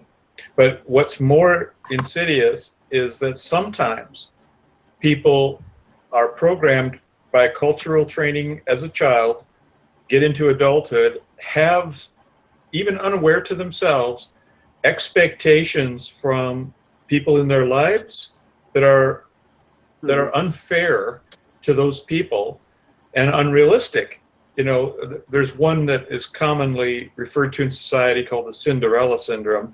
And I don't mean to unfairly pick on women, but it's the idea that someday your Prince Charming will come and create a great life for you and take you away from all the drudgery of the life you now know and give you this wonderful life. And so you're looking for Mr. Right to fulfill this role in your lives. And all of this is a cultural training and expectation that unreasonably puts on a relationship certain expectations in your mind about how this dynamic will function and who this person should be. So when you meet a great person that you really are interested in, without realizing it, when they start being who they are in your life, they're going to have things to learn, and they're bringing a lot of wonderful things to the table, but you're going to find this sense of disappointment. Now, even though it's called the Cinderella syndrome, this can happen to men in this sense too, with their friends and partners, as well as their work, because culturally you develop a self-image, you're somehow trying to fulfill what you expect of yourself, and without necessarily self-reflection, you don't realize you've got these assumptions and expectations that are of yourself and others that are either unrealistic or unattainable or unfair. And what I mean by unfair is, let's say a person is a giving person, but they don't necessarily have an interest in the topics you may have as priorities in your life. And then you think they ought to be doing this when then they're not doing this or taking an interest in that. And that disappoints you. So you're angry. And then you get discouraged or depressed because this isn't going to happen in your life. And you feel that you deserve to have that happen in your life, or you expect to have that happen in your life. But you feel the depression and discouragement without realizing why. You don't realize it's connected to this sort of sense of false expectation or incorrect expectation.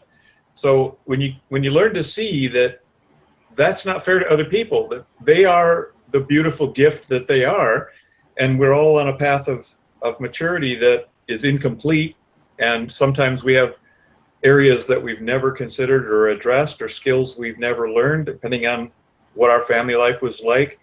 We may or may not have more, appropriate levels of thoughtfulness for other people, or we have thoughtfulness about certain topics and not other topics, and we are maybe needing to learn these things and just unaware of it, or maybe we're selfish and self-indulgent and don't pay attention or don't care to be considerate of other people's lives when we should, and that gets on other people's nerves, when they realize this person's only out for themselves.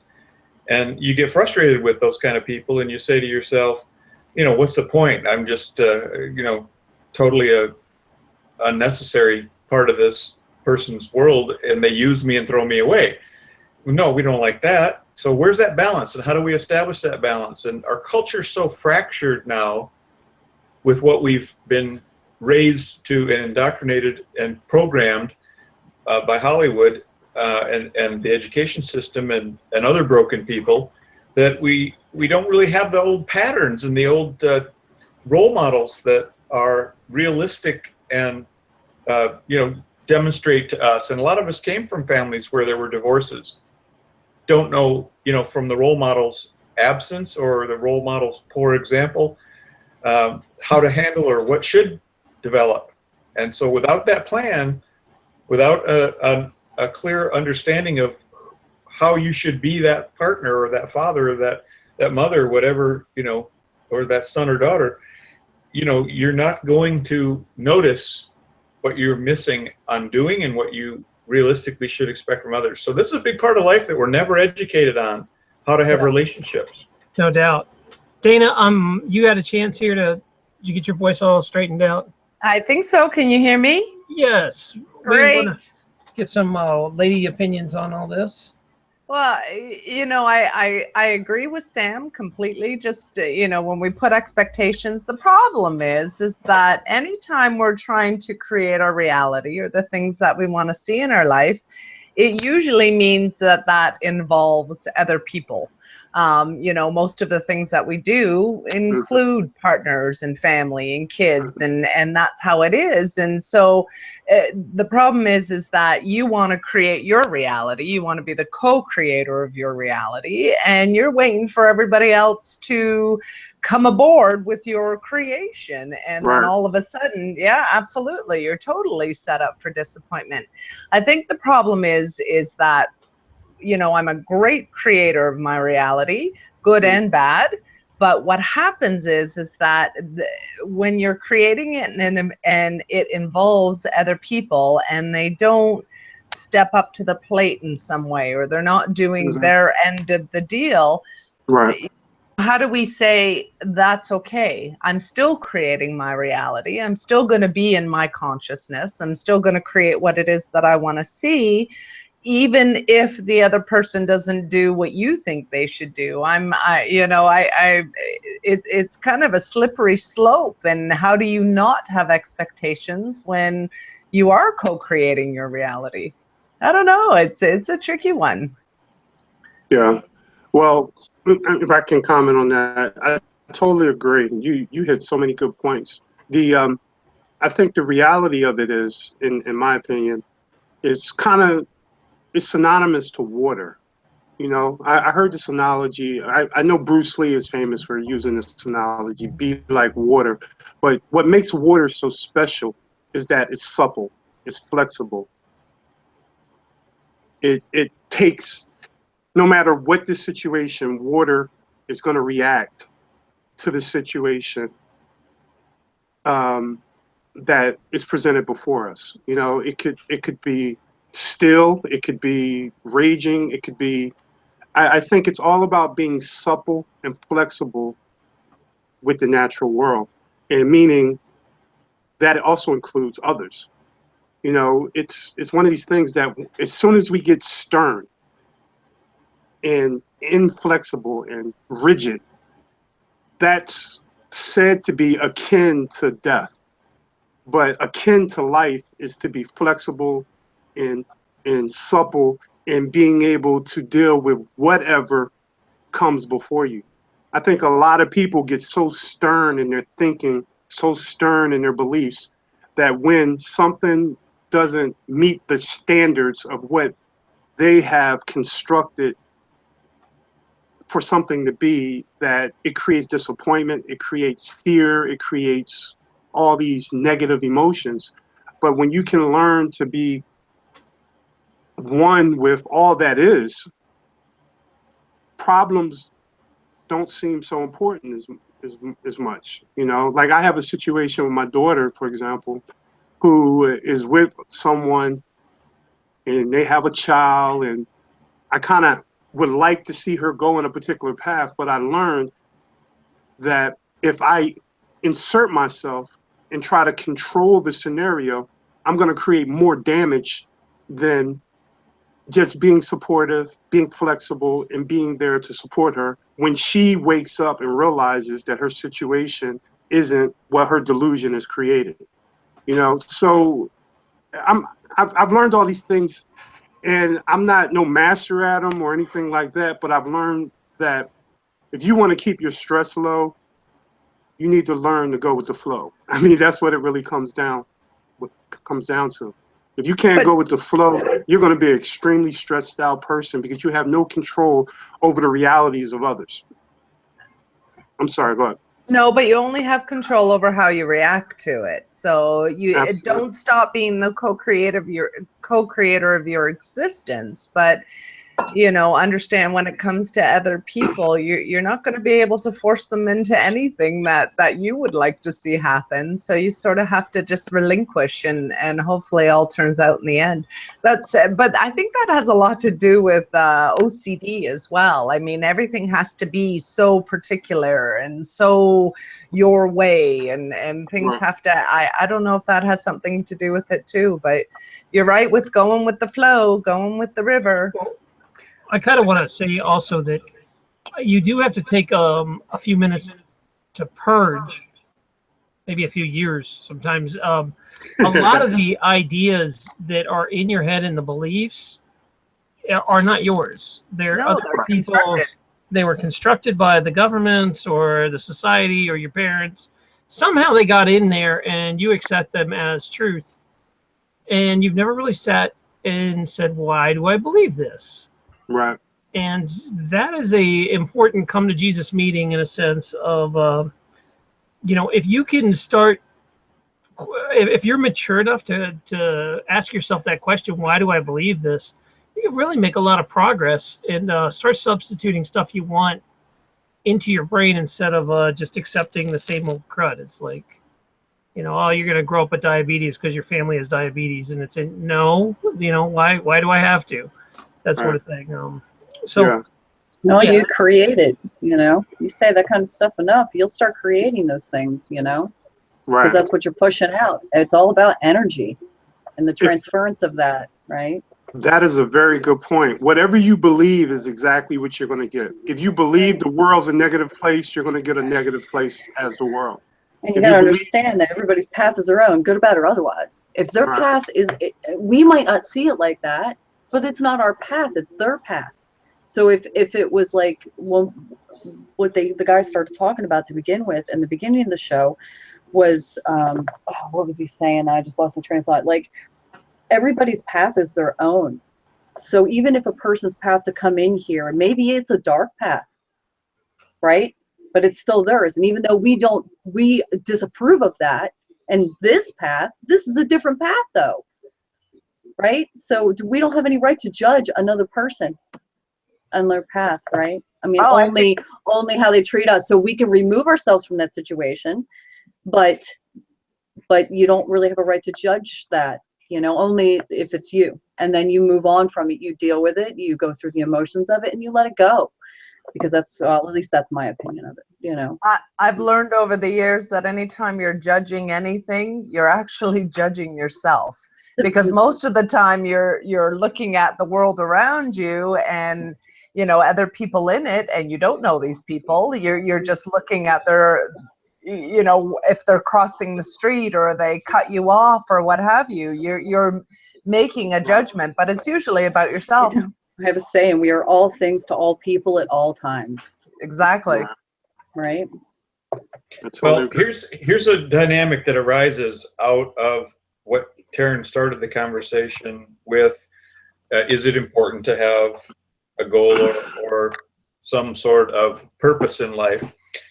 Tying together with what you were saying, Vegan, about being water and being able to live in the moment is kind of what I drew out of that. And you know, we oftentimes get into the habit, especially if we do have some sort of meaningful purpose that we're trying to work toward or accomplish, where we set up a mental goal. We try to anticipate what will be involved in that, whether it's being a doctor or something else. And then we work backwards with that list and say, okay, what are the steps I need to do to go through that? Now, this is a very necessary, important part to building the quality of life that you ultimately would like to have, right? Well, in that process, it tends to shift your attention and consciousness into thinking about the future continually. What's my next step? How do I get there? Especially if you want to get your goal accomplished without dilly-dallying, taking a lot of unnecessary time. At least as we're young, we think along those lines. And so, just like you were saying, Burma, there's this quality of trying to remember to live in the moment, because now is all we really have as far as life experience goes. And what we think of influences how we manage now. And what's happened to us creates a personality characteristics of what we bring into this moment as who we are. It helps to form who we are. But yet, if we dwell on or are carrying a wound from something that really impacted us emotionally, you know, whether it was loss or whether it was someone greatly harming us or you know, causing us, where emotionally we received a great hurt, even though we permitted that hurt to occur, we don't necessarily realize it was a choice because it was so significant of an experience. This hurt, we tend to say, well, they did this to me and they created this. Well, they played a role, but you chose to accept and value that pain and make this issue significant to yourself. And once you realize that, then you can start to judge how you should balance these things to live in the now and what you want to focus on. And Taryn has been such a good example to me, and his words over the past months, where he's talked about how, you know, you focus on the wrong things with the wrong value system of those events that have happened, and you can get really negative and it can really weigh you down. And he wants to live in a more positive frame of mind. Well, that's not a, you know, not a command to disregard or a way of thinking to disregard reality. Some people have criticized Taryn and others because they want to live in a positive attitude, a frame of mind, but they think and have said, you know, that denies what's true and real. No, it doesn't deny it. It reprioritizes it to say, that's not what I'm going to care about most. That's not what I'm going to base how I live and deal with this moment most. And then look at it in a way that puts it in a certain context with that. So I'm trying to bring all this together to say that when you have this dynamic tension that exists in your daily life, where you're continually having to manage your choice of how much you think about the future and how you work to accomplish those goals, and yet live in this moment where you value the interactions that are happening and are sensitive to what other people are doing. But here's where the tension gets to be more of an art than a math formula or a science. And that is that, have you found this, guys? When you try to accomplish a goal you care about, even if it's something of a short goal, like setting up a birthday party for someone, when you set out what you need to do and you start to work to try to accomplish that goal, now you have another dynamic working against being the water, being the fluid, being, you know, going with the moment or what other people want to do, because you can't accomplish your goal if their goal or the way they're managing the moment is competing with the moment that's happening, and you need cooperation or taking away from your own time to get that goal accomplished. You see this dynamic I'm bringing up, and how it works against. So everybody should just go with mine and we'd be fine. That's right. That's the trouble that happens. Have I dated you before? You sound really familiar. I'm pretty sure I've heard that somewhere. Co-creating, yes. See, and this is where the border of being narcissistic, you know, if you're around a narcissistic person, you really feel how much of an impingement some people can put on your life and what you care about. They feel they have a right to your entire life, and at the same time are angry with you when you express any interest in other goals or even helping other people. And so, you know, learning not to go ahead.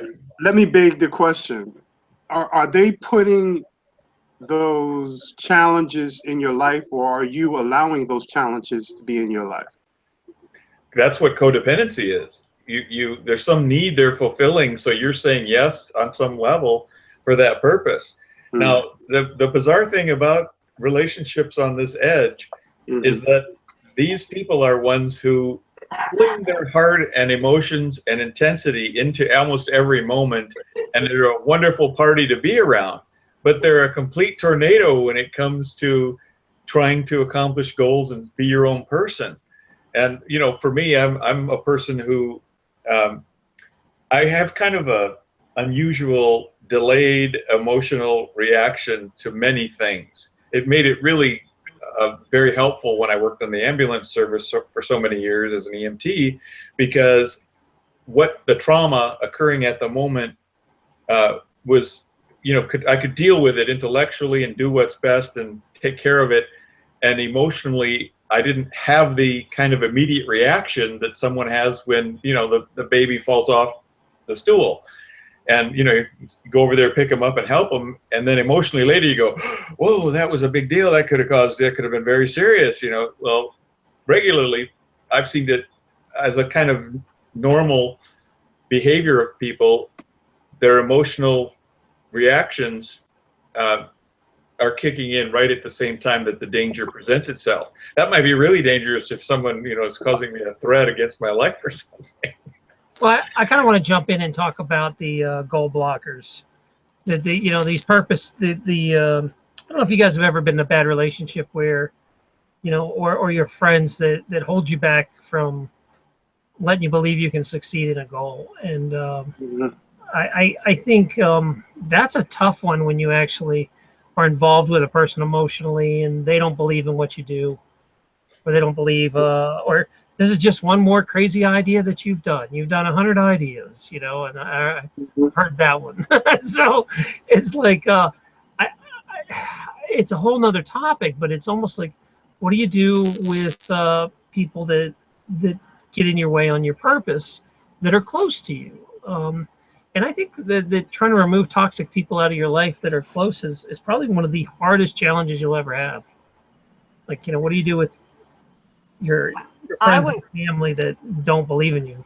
I was taught years ago that when you are co-creating your existence, you think of the final outcome that you would like to see, and you work your way back, and whatever happens, happens. As long as your final outcome looks how you want it to look, the right people and the right sequences are going to show up at the right time. So it's still all about your creation. Just don't put onus on who it needs to be and how it needs to look and what it needs to be done in time, or, you know, if that makes sense. Do you understand what I'm saying? Yeah, it's one facet of what's involved in Taryn's comment. There's another big one that needs to be asked, because you can ruin your life, your relationships, and throw away many years of what you built when you convince yourself that you need to get this person out of your life because they're negative against your goal and purposes that you feel fundamental to your existence. And here's the thing. The challenge can shift. Instead of saying, I need someone who's, you know, going to cheerlead for me, you can say, and this can challenge you to develop personal strength. You can say in your own heart, if you don't agree with what I want to do, that's your choice. There are so many qualities you bring to relationship, so many different talents that I don't possess that you bring to the relationship. There's so many things about you that I really enjoy. But the fact that you're against me in my goals, or you are at best antagonistic and trying to dissuade me for my own good, or trying to talk me out of it for you, the sake that you want me to be totally devoted to your own goals, those are different issues that you can simply say and have these options to say, no, I disagree with what you're saying. I need you to stop insisting on having your way. I need you to stop criticizing what I'm doing, and I need you to show me respect for the validness that I have the right to choose how I will live this moment. If you want to be part of that moment with me, great, we'll do this together. If you don't care to be part of the moment, or you're going to be antagonistic, then when I do this, I need you to not be persisting in negativeness about it, and stand in that and say, this time is what I'm going to do now. And then go through their nagging you, go through their persistent efforts to deny your stand on your goal and your position, because they need to accept that. That's their growth point. And you're not trying to get them to be what you want them to be. You're only trying to get them to accept that you are going to be this in your life and need to do these good things that you feel are worthy of your time and effort. And this is particularly important for people who are, you know, aware of the Mandela effect and are participating in things like this, or have ambitions or goals that are, you know, 2 steps ahead of what everyone else is expecting, and you're trying to accomplish something that other people think is ridiculous, or on the other extreme, impossible. But you personally see the path or see the value of that goal. Like in your case, Taryn, when people bring that up to you, it's often because they lack the vision to fulfill what you care about. They cannot see how that's worthwhile. And so, yeah, you can say, I need to get rid of you, which is going to make my life emotionally more comfortable for a time. But if they're family, if they're relatives, if they're someone you love and have had history with that's valuable, or children with and valuable, and if they bring things to you. Now, see, this is important. And if you'll bear with me for a minute, I know I've gone on here a minute, but this ties together with something else very significant in our lives. When we develop relationships, we only have 2 choices in the nature of how this relationship will develop. We can have someone that agrees with our viewpoint. In that case, we will have more harmony and peacefulness in our time together, but we will not grow as much. We will not have the diversity of the challenges that a different personality and different values will bring to us as a partner. So the second avenue is we will embrace someone who's different from us. We oftentimes will marry or partner with someone who's radically different than us because we find them so fascinating.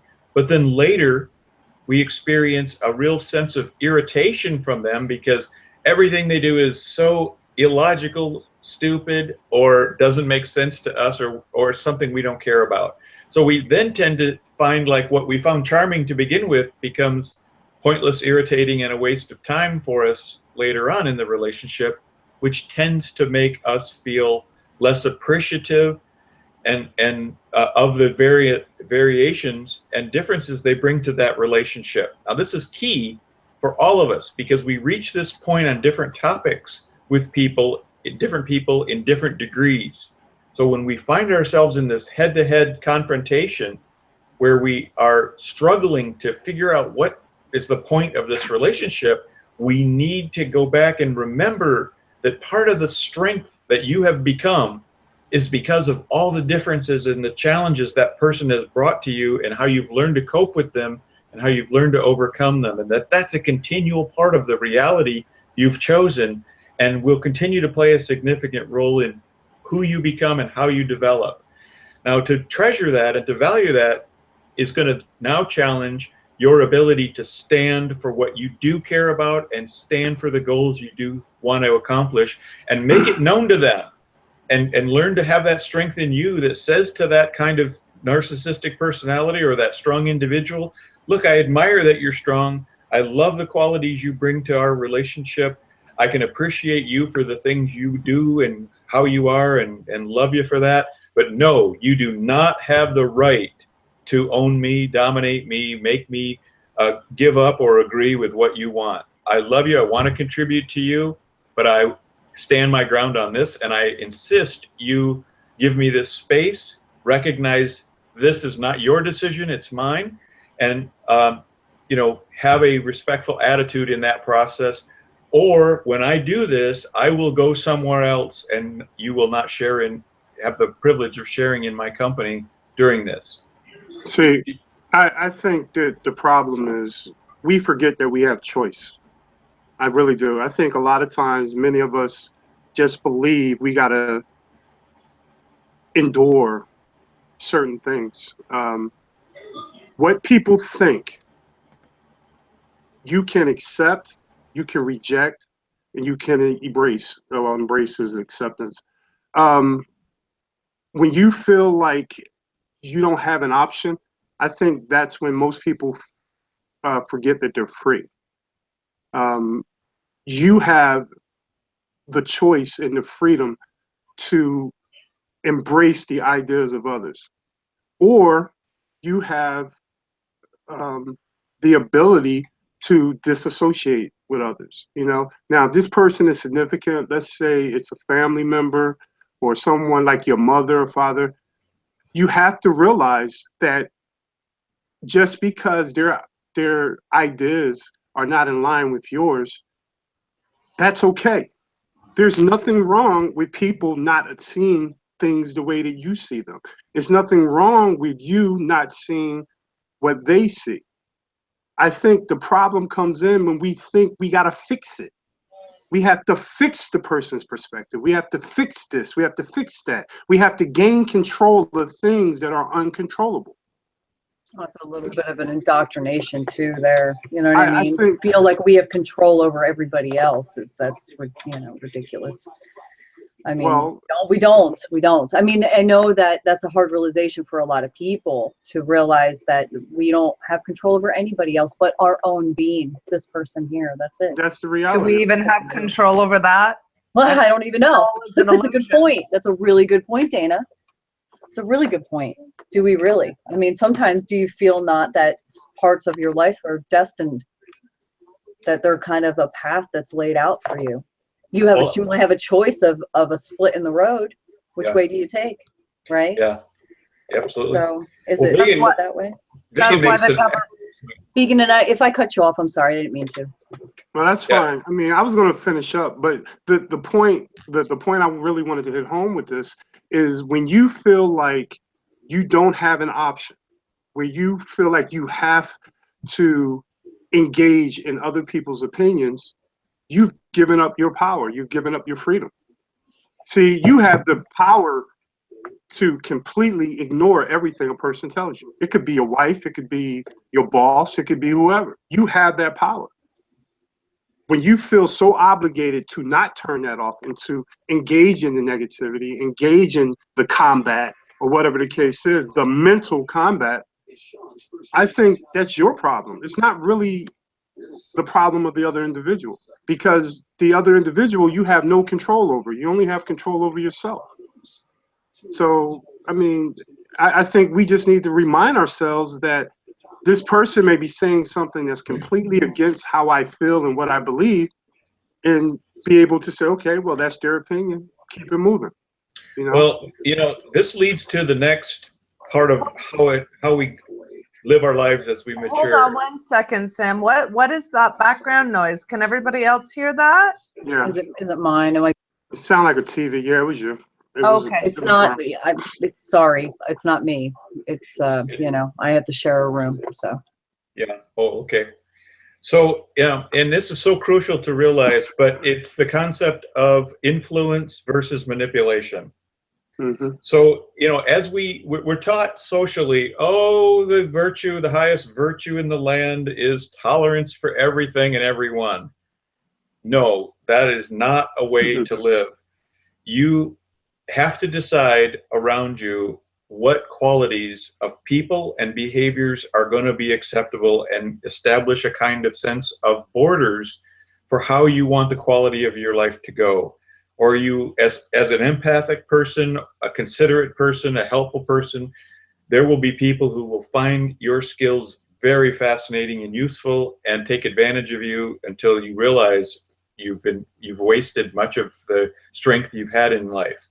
And here's the question: is it honorable to manipulate people? And Absolutely. secondly, is there a good manipulation and a bad manipulation? If so, what are they? And thirdly, what is the difference between the word manipulation and influence? Let's say you have a person around you, Or maybe narcissism. that can lead to, obviously an extreme example is a person who becomes narcissistic or is narcissistic. But let's say you have a person who is a good person, but fairly simple-minded, who's continually making bad decisions, and you have a conversation with them. Isn't to help them understand how to not make these bad decisions? Isn't the point of your conversation to influence them? Isn't that a form of manipulating them for their own good? And is that right? Is that good? Well, Or should maybe we- you're just offering a suggestion, and if they take it, great, and they can take what they will and leave the rest behind. Maybe it's not a manipulation. Because we do that anyway, right? Right. No matter if somebody teaches us something, we all take what we would like to take or what resonates with us, right? Yeah. Now I want to make a distinction here between the word coercion and manipulation. If you look up the definition of manipulation, it has equal definitions of selfish indulgence, using someone else for your own benefit, and manipulating them to manage them for some greater good. But coercion always means only negative manipulation, and consideration or influence means only always for the best for that person when you give advice, as you say, Dana. But these are important distinctions to notice in our culture and in our lives personally, because there are people who actually, like the narcissistic type, who will use accusations against you, claiming you're manipulative and abusive, to try to get them to not do something that's going to be self-harming or inconsiderate to others, when you're merely trying to influence them for the being more thoughtful or for goodness. They absolutely chide when you try to help them to walk in a more considerate and respectful manner, because they do not see the advantage of being more considerate. They don't see how that's, quote, honest or fair. Have you guys known people like this? I think there's a difference between influencing, manipulating, coercing, and sharing and guiding. I think our purpose, like the original question was, do we have a purpose? Should we create a purpose? I've narrowed it down for myself. I believe there's only two purposes in this entire world. And I put it in all my videos, a lot of my videos, but I say that our purpose is to witness God's creation and to express unconditional love. And everything else that we do are nothing but byproducts of those two things, in my opinion. And with the expressing unconditional love, the best way I think to do that is to share. You can share your ideas. You can guide others. You can guide your children. You can put things out there and allow people to benefit from the things that you're willing to offer. But when you get into this idea that people are not smart enough to guide themselves and you have to steer them in the direction that you feel that they're supposed to go, I think a lot of times that can be an agent of ego. Now there's nothing wrong. Let's say you have a subject matter expertise, but what's the best way to present that to the public? You should present it from a sharing perspective without necessarily doing it for selfishness. So I kind of look at it as we should share and guide. And people that get it, great. People that don't want it, that's great too. That's my opinion. Yeah, we're getting into an area where it's important to make a distinction when you talk about influence versus manipulation on individuals, that you're not talking about determining what a person does in sense of you ought to be a used car salesman versus, become a veterinarian, that kind of manipulation or coercion. No. What we're talking about is someone who cannot see or understand what it is to walk virtuously or considerately for someone else. So let's say you have a person who is very, very proud of being an honest person, and they feel they have to tell everybody, they got egg on their face. And you're trying to say, to help that person, you're a wonderful person. You got a lot of things to bring to the table, but you're really offensive when you deal with people because you're always telling them they got egg on their face when they got it as clean as they could get it, and they don't care about that. And you're trying to help them understand. So you say to them, okay, here's the situation. Would you like to be treated in this manner? And they say, of course not. Well, that's what you're doing. You're helping them seeing that you're treating other people. They're treating other people in this manner, and you're trying to help them have a virtue. Now, some narcissists, if you have a narcissist in your life, you know what I'm talking about, they will not respect what you're trying to do or accomplish and will try and impose their will and their desires on you through nagging or through blackmail or through some kind of inappropriate tactic. And so you're trying to say to them, this leverage you're trying to apply is coercion, it's manipulation of the worst kind, but the lever you're... Let me finish this sentence, and then I want to hear what you have to say, Vegan. The lever you're putting in front of them is, no, I will not help you with this goal you have unless you respect what I'm saying with this. Now, this is conditional treatment of them, but it's unconditional love behind the conditional treatment.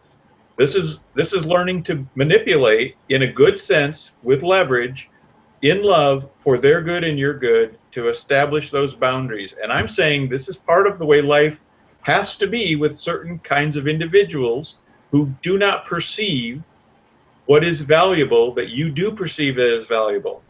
Now, this is something, if you haven't had in your life, it's going to be hard for you to relate to. But if you... Whoa, that's a long sentence. That's a long sentence. It totally is. There's a lot going on in that sentence. So go ahead, Vegan. Well, I'll be quick. It's all about the perception of the person you're sharing the message with. If you tell me all that stuff and I don't want to hear it, guess what? You're imposing yourself on me. So I think it's all about sharing. You can share your ideas, you can guide people, but what's the best way to share? Through example, by living the example more so than cornering a person and telling them how they should live their life. I mean, if you live a positive, impressive lifestyle, people are going to notice. And the people that really want your advice are the people that are going to come to you versus the people you're going to corner and say, this is how you should live your life. You know, it's all about how the person perceives the message that you're trying to give them. I want to jump in here for a minute and then give the ladies a chance to talk. It's been a little bit.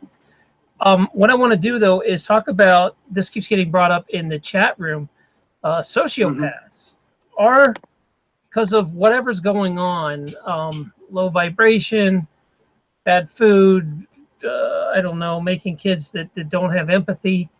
Like, is there a generation of sociopaths that it seems norm that their wires just aren't, like, I don't know how to explain it well. When you expect someone to act a certain way, like I'm nice to someone, I expect them to be nice back. Usually you get disappointed if you expect someone to act a certain way. Yeah. And sociopaths just don't have like the mental thought. And I share this because in times of my life, I made some pretty sociopathic decisions that were completely selfish and hurt people just for my own gain. Like I didn't have a conscious about it at all. But then later on, as I matured and got a lot more spiritual, like I look back and I'm like disgusted with how I would have done that. My old me was definitely had sociopathic tendencies, and I think it's a giant generation of people growing up that's the norm. Ladies, I haven't heard you guys get a word in a bit. What do you think? Do you think there's a wave of sociopathic people coming up? I would say yes. I would say our society is breeding a lot of narcissists, and I think a lot of people can relate to having narcissistic tendencies as well as sociopathic tendencies. So yeah, I believe society is growing them. Yep. Yeah. No, just letting them do whatever they want nowadays. And I'm not saying there isn't a certain way of doing it that doesn't have to be violent, right? Because that's what you're teaching. But yeah, it's crazy. I mean, you can even know somebody who's a sociopath and not even know that they're a sociopath for a very long time because that's just how good they are at it. Absolutely. You know what I mean? Like they have everybody in their life fold to who they truly are as a person. And that's, I mean, dealing with that is very hard, and is that their path? You know, when you come in here, if you're recycled and you choose to be a sociopath, should we leave them alone? But it's them affecting everybody else too. So it's kind of a hard. But I feel like, you know, Burma, I had a time where I had some pretty sociopathic stuff that I am not that person anymore. So define that, Taryn? A sociopath is someone that can do something hurtful to another person and feel absolutely no feelings behind it. Like they could come in and I don't know, use you for sex and not even think twice about it and move on, or you know, insult you and not worry about hurting you, or steal from you and not worry about. It's like somebody that doesn't have any emotional consequences to them. No empathy. Well, Taryn, No I think we need to make a distinction between sociopathic and immaturity, because Yeah, that's a good point.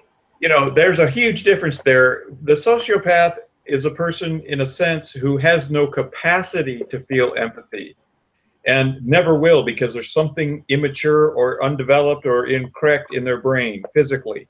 They cannot generate that kind of concern. So their whole orientation is different. Whereas you're talking about situations in which, in immaturity, you just didn't realize the significance of things regarding other people that later you came to see, Exactly. you discovered. And so you can't hold it against yourself. At least you shouldn't. I think it's unfair of you to treat yourself differently than you would to other people. You should give yourself the same standard of evaluation and consideration that you give to other people. Now, see, here's the thing. We are all very empathetic people, and we are a sense in a family, you know, we have these common foundations as personalities, and this may be why we all see the Mandela effect. Contributing factor. But my point in bringing this up is that it's easy for us to love each other. It's easy for us to respect each other. It's easy for us to accept the uniqueness we each have and behave in a way that honors each other in kindness for kindness and consideration for consideration. And we recognize we each bring something beautiful, special to the conversation, to contribute and to life. But when we're out there dealing with sociopaths, real true sociopaths, the narcissists of our environment, and our culture intentionally is training and breeding people to become this, as we just mentioned, and there's so many examples of that, it's a whole nother topic. But when we interact with those kinds of people, now you're engaging a whole different set of social parameters that you need to develop skill in. If you're young and you're starting out in life and you're trying to find out, you know, how do I have a good life, and how do I have a meaningful life, and what are the rules? These are things never taught to you in school for a purpose. There's some people here in the chat room, Sam, that are saying sociopaths never change. And Exactly. is that true or not? Are they just wired different, or is it an immaturity thing that, you know, you grow out of? I mean, what, immaturity into the 40s? I mean, Well, like you've never met a 40-year-old, or I'm saying I know a sociopath that's in his 40s and he's not changed. Well, No, you know, like any know. topic, there's a bell curve. So you have some sociopaths that are so indifferent and to other people and are so arrogant in their own value, they could murder the neighbor and go sit down and have a nice pie for dessert without being emotionally disturbed. They're that bad. And that's, in fact, when you listen to some stories of murderers, that's exactly what they do.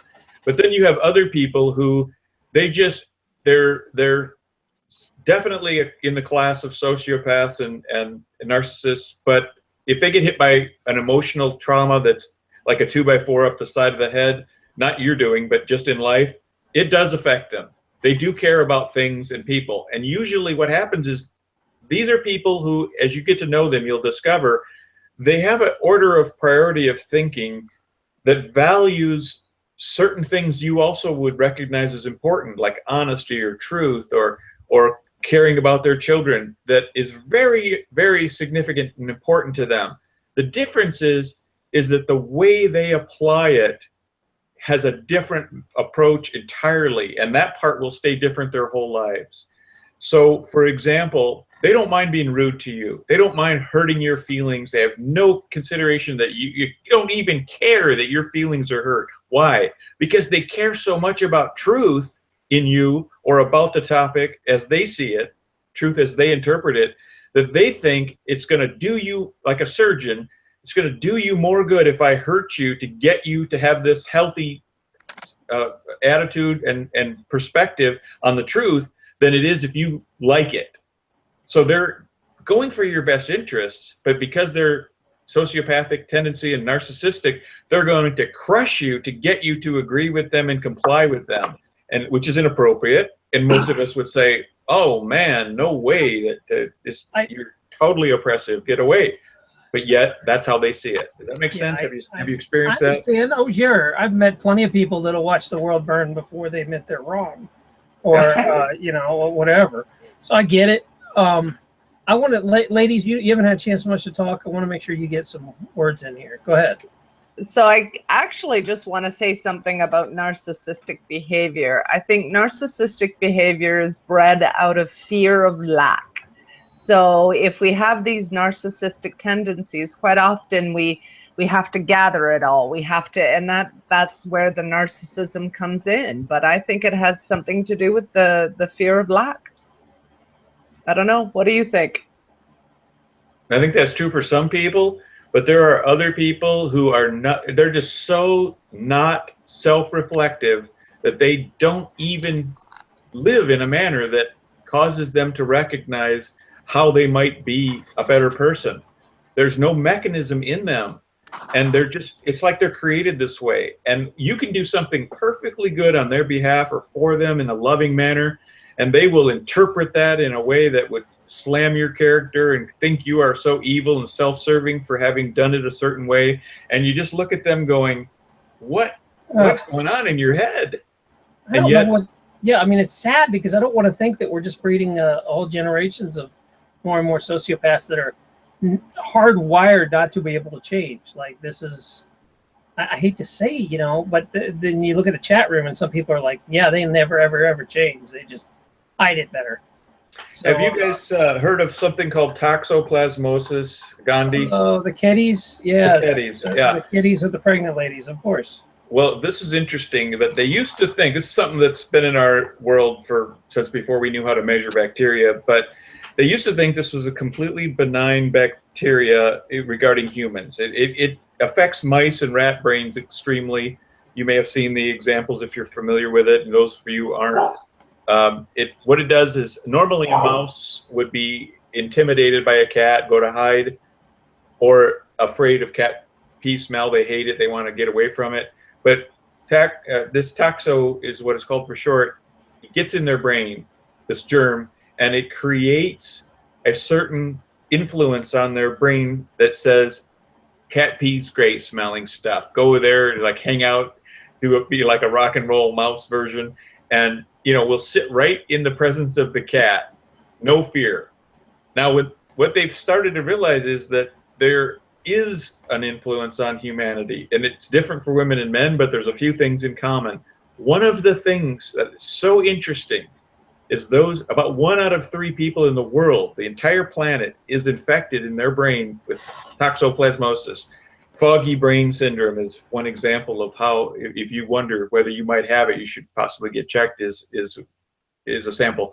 Processing or speaking slowly is another example. But fundamentally, changing your personality, one of the concerns is that a person has no recognition of something novel. They lose their ability to see something as novel.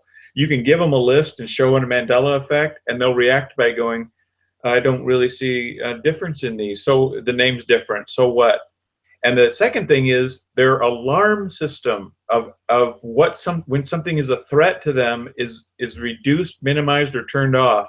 So one person explained that they were in a city in Turkey, and there was gunfire that went off in the evening, and everyone ducked down and looked around and was concerned about what's going on. And he could care less and had no fear of it and wasn't concerned a bit, even though he intellectually recognized that it had happened. And he thought this was odd, and so he decided to get checked, and sure enough, he had this infection, and this is one of the influences that it has on people. So here you're bringing Mandela effect and its concerns to people, and they act like, so what if that's different? So what if South America's moved to halfway, 2,000 miles to the east?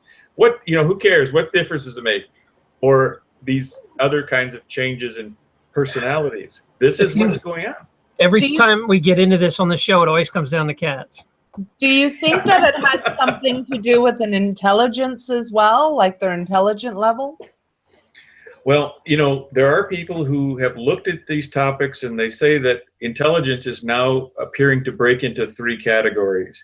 There's a social collective, an unconscious Mandela, quantum field that we all are connected to. and the cultural consciousness, we are all tapped into this, that there's an intelligence at that level. There's a subconscious level that belongs to you personally, but you don't necessarily have direct access to it. That always, 90% of our thinking is bubbling up. We call it intuition, or we go through it and we're looking at things that,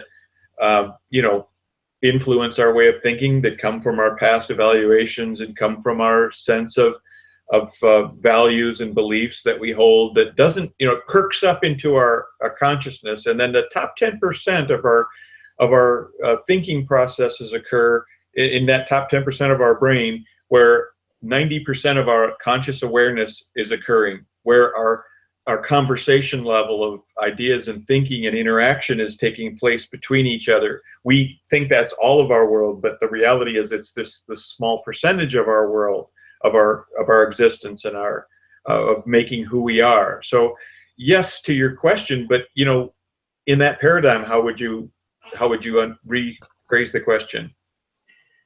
Oh, I'm not sure. Yeah, it reorients everything about what we think about how these things influence us. But the reason I mention this about the toxoplasmosis is that, this helps us understand maybe why so many people are completely bizarre dead to reacting to the Mandela effect. Now, if you take that in conjunction with chemtrails and what they're trying to do to geoengineer a post-human existence for us through smart dust and the alteration and reconstruction of our nervous system, then you start to realize there's an agenda going on behind all of this. And absolutely, maybe they play this together. Maybe they're trying to, further take advantage of these natural as well as artificial methods to create a cooperative class of humanity that can easily be dominated. People like us who don't fit into that mold, that are strong against their mind processes, or at least reflective, and try to not cooperate intentionally. We're the thorn in their side that they try to diminish, dismiss, and inoculate the rest of society against. So we seem crazy, we seem unreasonable, we seem bizarre to them, too risky, too dangerous, and therefore set aside. Therefore, our encouragement for them to stand in a quality life is resisted or denied. I might even go a little more down the rabbit hole here, a little deeper. And if you guys are listening, don't get mad at me for this, because I do love everybody, and I don't have a problem with transgender folks. But it makes me wonder, with all the food, especially things like the plastics that are hormone disruptors, if it's a large reason why all the chemicals that we've been subjected to in plastics, especially a lot of it comes out of plastics, interrupt hormone disruption, and they disrupt without good hormones. You get disrupted neurotransmitters. So if you don't have good neurotransmitters, then your brain just doesn't work right. You can be apathetic and depressed, and it can cause all kinds of problems. And it also makes me wonder if it disrupts so many sexual hormones, if that's why there's so much change in gender identity issues these days. Because I don't remember gender identity issues being like this when I was a kid. Now, I understand maybe it's a lot more socially acceptable now. It's just easier. Maybe it was always there, and now they can do it comfortably. Or maybe there really is some sort of major hormone disruption that's going on that's causing these effects to come down the neurotransmitter. What is going on? I'm sorry. Someone is like zipping something up while I'm talking. Okay. So that's what I wanted to say, is I think that there's so many hormone disruptors. I wonder if we're creating a bunch of people with screwed up neural pathways. Oh, there's solid science to back up that position, Taryn. The plastics in baby bottles, for example, if you have you're feeding your baby in a plastic baby bottle and you heat it up in the microwave to give them a warm formula bottle, well, here's what they've discovered. is absolutely astonishing. Most toxins that play a role, plastics that are heated up and affect us and can interfere causing cancers or disease, are measured in parts per million. So if you have 3 to 4 parts per million of that substance in your life over time, it will cause you trouble, and it will generally break down some bio process within you. Now they're discovering with this kind of plastic, this PFCs, what is it? Anyway, you look into this so you can find all the details on what the type of plastics it is. But it's parts per billion. And here's the problem, and they've discovered the mechanism of how it works. This plastic, in parts per billion, floats through your bloodstream. First of all, it off-gases part of the molecules when you heat it up, gets into the liquid, baby drinks it. This is one thing that causes it. Pesticides, antifungals are big to do this as well, but the plastics demonstrate the principle. They float through your bloodstream. Every cell in your body that will later be receptive to sexual hormone receptors has a certain shape molecule receiver for that later hormone to go into. These plastics go into, by the shape of that molecule, are very similar to that receptor shape. They go into that sexual cell receptor and plug it. So it does not respond to the hormones that your body creates as you start to enter in puberty. Other plastics will go in and mimic the problem. So they will mimic a sexual hormone. So the plastic goes into the sexual cell receptor, then mimics the cell of either the estrogen or the male hormone, testosterone, and will tell the body to respond, or the brain to respond to it as if it was that hormone legitimately being there. Now, this happens in inner cities with unburned hydrocarbons. So you have a lot of people receiving a molecule as breathed in through the air, as this is unburned gasoline, incomplete burning, smell of car exhaust, just floating around in the air. Some people's body will process that. That's a 22 carbon molecule versus the estrogen being a 24 carbon molecule. So it's almost identical to the female hormone. And when you're breathing this in, if your body will break that down, it will put it in those female receptors, and you will have men's brains developing into, as if they were receiving the signal to be female. You will have females' brains developing, receiving the signals from the pesticides that they put at the grocery store markets, receiving a imitation testosterone molecule telling the brain to develop in a male manner. So it's blending intentionally, polluting our environment for supposedly, unintentional, but they allow this to happen. So this, brings into question that motive, accomplishing just what you're saying, Taryn. Well, let me jump in here, because this is an easy way to understand this, guys. There's no such thing as a safe plastic. All of them have side effects. There's certain ones like BPA that are much worse as endocrine disruptors, like Sam's talking about. The fancy word for that is aromatization, where men change to women and women change to men. You see it a lot with people who eat high carb, high sugar diets. Men will get woman boobs and women will grow facial hair, and you'll start swapping genders. It's called aromatization, but plastics can do it too. They block, like he's saying, they're disruptors, but they also block the sex binding transport globulins. So no matter what hormones you have, none of them work. You get to the point where you feel terrible, and you get asexual, where it doesn't, you just stop caring about this stuff. Anyway. Hey Doc, I got a question about that. Yeah, keep going, bro. What's up?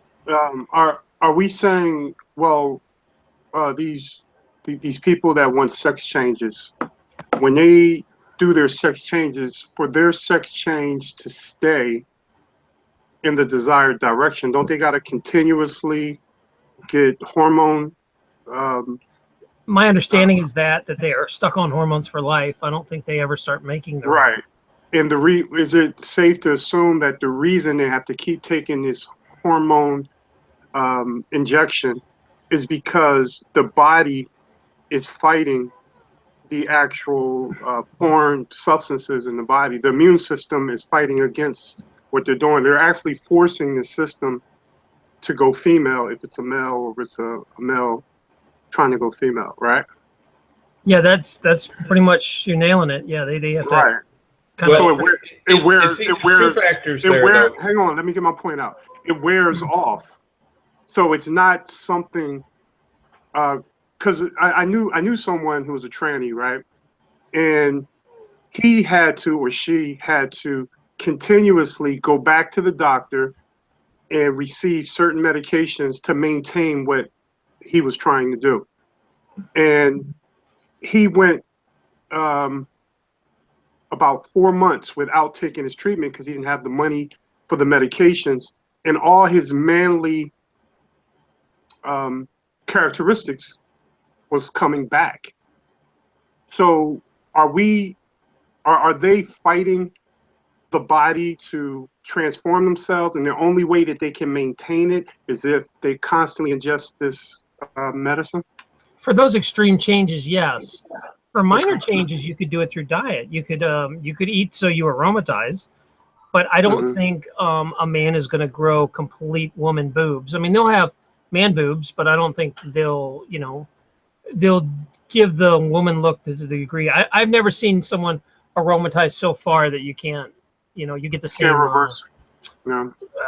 I don't. Oh, can you reverse it? Maybe, yeah. I mean, if you get your hormones right, you could bring it back. Because men who lose the weight definitely can lose their man boobs, and women who start eating right will stop having adult acne and hair on their legs and face. They can definitely. A lot of it is sugar and insulin resistance causes it. Well, we also don't think about waves like our Wi-Fi, and that we're being affected by everything that's being put up. God and knows that's across what the that country. does. That's not even in our own homes. And having, like, if you would take an EMF field detector and go around your house, you would be really surprised how high the levels are, just from light bulbs and fixtures. And then alone, if you have a box downstairs, that can create like what do they call it? There's a word for it. It's like a cage. So you can actually, from waves, you can actually hallucinate and feel fear and feel like somebody's watching you. All from just EMF. EMF. Oh, what did I say? No, that's it. No, you didn't. EMF. Yeah, yeah, the EMF cage. Yeah. So I would imagine that's also another factor in there, right? Yeah, there's something called a Faraday cage, which is how you isolate yourself from all those waves, where they use a copper mesh. You make a copper cage, a steel cage will work, but a copper one's best. And then you take that cage and run a ground wire into the ground. And what happens is it will catch every EMF, electromagnetic wave, and it will disperse it across this field and put it down into the ground. It's called a quiet room. And they're becoming more popular with people who recognize the influence of microwave risk as well as influence. It's really good to have over your bed. Yeah. The microwaves are horrible too. People need to stop using them too to warm up their food, because it's killing every nutrients that's in your food. Yeah, depending on how rapidly you microwave something, it can destroy the nutrition. Yeah. If you have a weak 1,000 watt one, 800 to 1,200 watts, that's fairly benign. But if you're up there with a commercial grade version microwave oven, yeah, you're totally, what it does is it flips the atoms upside down, back and forth like this, north, south, north, south, north, south. And the friction from doing that is a kind of heat that literally cooks the crap out of the nutrition, destroying the molecules of nutrition. So if you heat it slower on defrost, you're not heating up the molecule so fast by turning the atoms right, north, south so rapidly. That's all it does. It's not, One of the points I think we should recognize, and I don't know if it's something anybody's ever considered, back. I was kind of leading to that point. If you keep taking, let's say, sex-changing hormones your immune system is constantly fighting anything foreign that comes in your body. And I'm not saying that there's damage isn't occurring. Damage is definitely occurring, and we can see it in our population. When it comes to everything man throws at us, and when I say man, I mean mankind, throws at us, it cannot alter inconsistently nature, to include even our internal bodies, because our internal bodies has a immune system that attacks anything foreign that comes in our body. So over time, your immune system gets weaker, of course, and then you become more susceptible to disease. But that also works in our external world as well. No matter how many chemtrails they put up there, rain is pushing it down to the ground. I had this discussion the other day on Discord. I think nature fights back against all destruction that mankind creates. I don't think mankind can dominate nature. What do you guys think? That was true once, Vegan, but the scale of effort is now so huge, and technology has given them such advantages that, yes, they have to continually have an input to create certain effects. But like the chemtrail issue, they now have chemtrails that they have, and you can see these in patents on the chemtrails, that are upper atmosphere, 300 to 400,000 feet is where they begin putting these chemtrails into the atmosphere. And you know, they're definitely geoengineering influences, and they slowly will drift back to Earth. But there's no rain that ever occurs up there. So, you know, once it gets down into the stratosphere where rain clouds occur, then yes, the rain will bring it down and poison the soil with it. And what it does is it shifts, when you put chemicals and minerals in the atmosphere, like aluminum, it's terrible, it shifts the pH of the soil. Now, what's the harm in that? Well, plants need a certain pH range, and each plant is different, to draw out the nutrition from the soil. So if you change the pH of the soil with aluminum, your pine trees, for example, will immediately begin to die. Your popple trees will immediately begin to die. In that aspect, I wondered, because this year has been such a bad year, like it's weird, we get dandelions like crazy. I mean, the whole entire yard is full of them, right? This year, I think You can make a salad. I've seen two dandelions this year. And I'm not wondering if that has something to do with it, because I mean, Vegan knows as well. They seem to chemtrail here something awful. I see it so much here. I don't know about you, Vegan. Do you see it down? Because you're close. The chemtrailing. I don't see chemtrailing, but so often. But the point I was trying to make is something, and I'm not denying that. What I'm saying is, nature is winning, because if it wasn't winning, everybody on this panel would be directly impacted by chemtrailing, and I don't think we all are. We are all affected. The difference is it affects some of us more than others for the reasons you mentioned about nutrition and the toxicity levels where we're at. What are the side effects? Well, it depends on which aspect of poisoning you're talking about. Cancer rates are 1,000-fold up from 20 years ago. Mental impairment, IQs have dropped dramatically across the board of all our youth. That's pollution as well as inoculations, poisons. Depression, I think that's bipolar. part of the internet age too, though, because kids are always on the internet now, and yeah, there's a lot of contributing factors for sure. And so sorting out which one's responsible for which is going to be difficult. But the fact that they are not part of the natural design of things and are now a major influence, is a measurable, quantifiable thing. And there are various people who study these things that have pretty solid evidence to show. Well, that. I'm just looking at the anecdotal evidence here. My point is, on this panel, how many of us are suffering from cancer, losing IQ, doing any of those things? I'm losing IQ every day, Vegan. I think when we look at this stuff, we do have a population of and I totally agree with that. But my point is, up in the sky cannot conquer the sky. It cannot conquer God's creation. And I'm using the word God, but you can replace it with source. Whatever man thinks he can do, he has not been successful doing it yet. And my point is because our earth has a natural cleansing immune system. Now you got to remember, when we talk about the soil, we're talking about only so much of the soil. I mean, the earth is supposedly the layer of crust on the surface of the earth is only but so big that we've dug down as far. I believe earth is self-healing. And mankind with his arrogance, believes he can conquer. I don't think it's possible. Right now, Megan, to give you a perspective on the level of pollution, and I'll add to that, I don't see the evidence of a mass sickness occurring due to chemtrailing. Go ahead. I'm sorry. Yeah. So here's an example.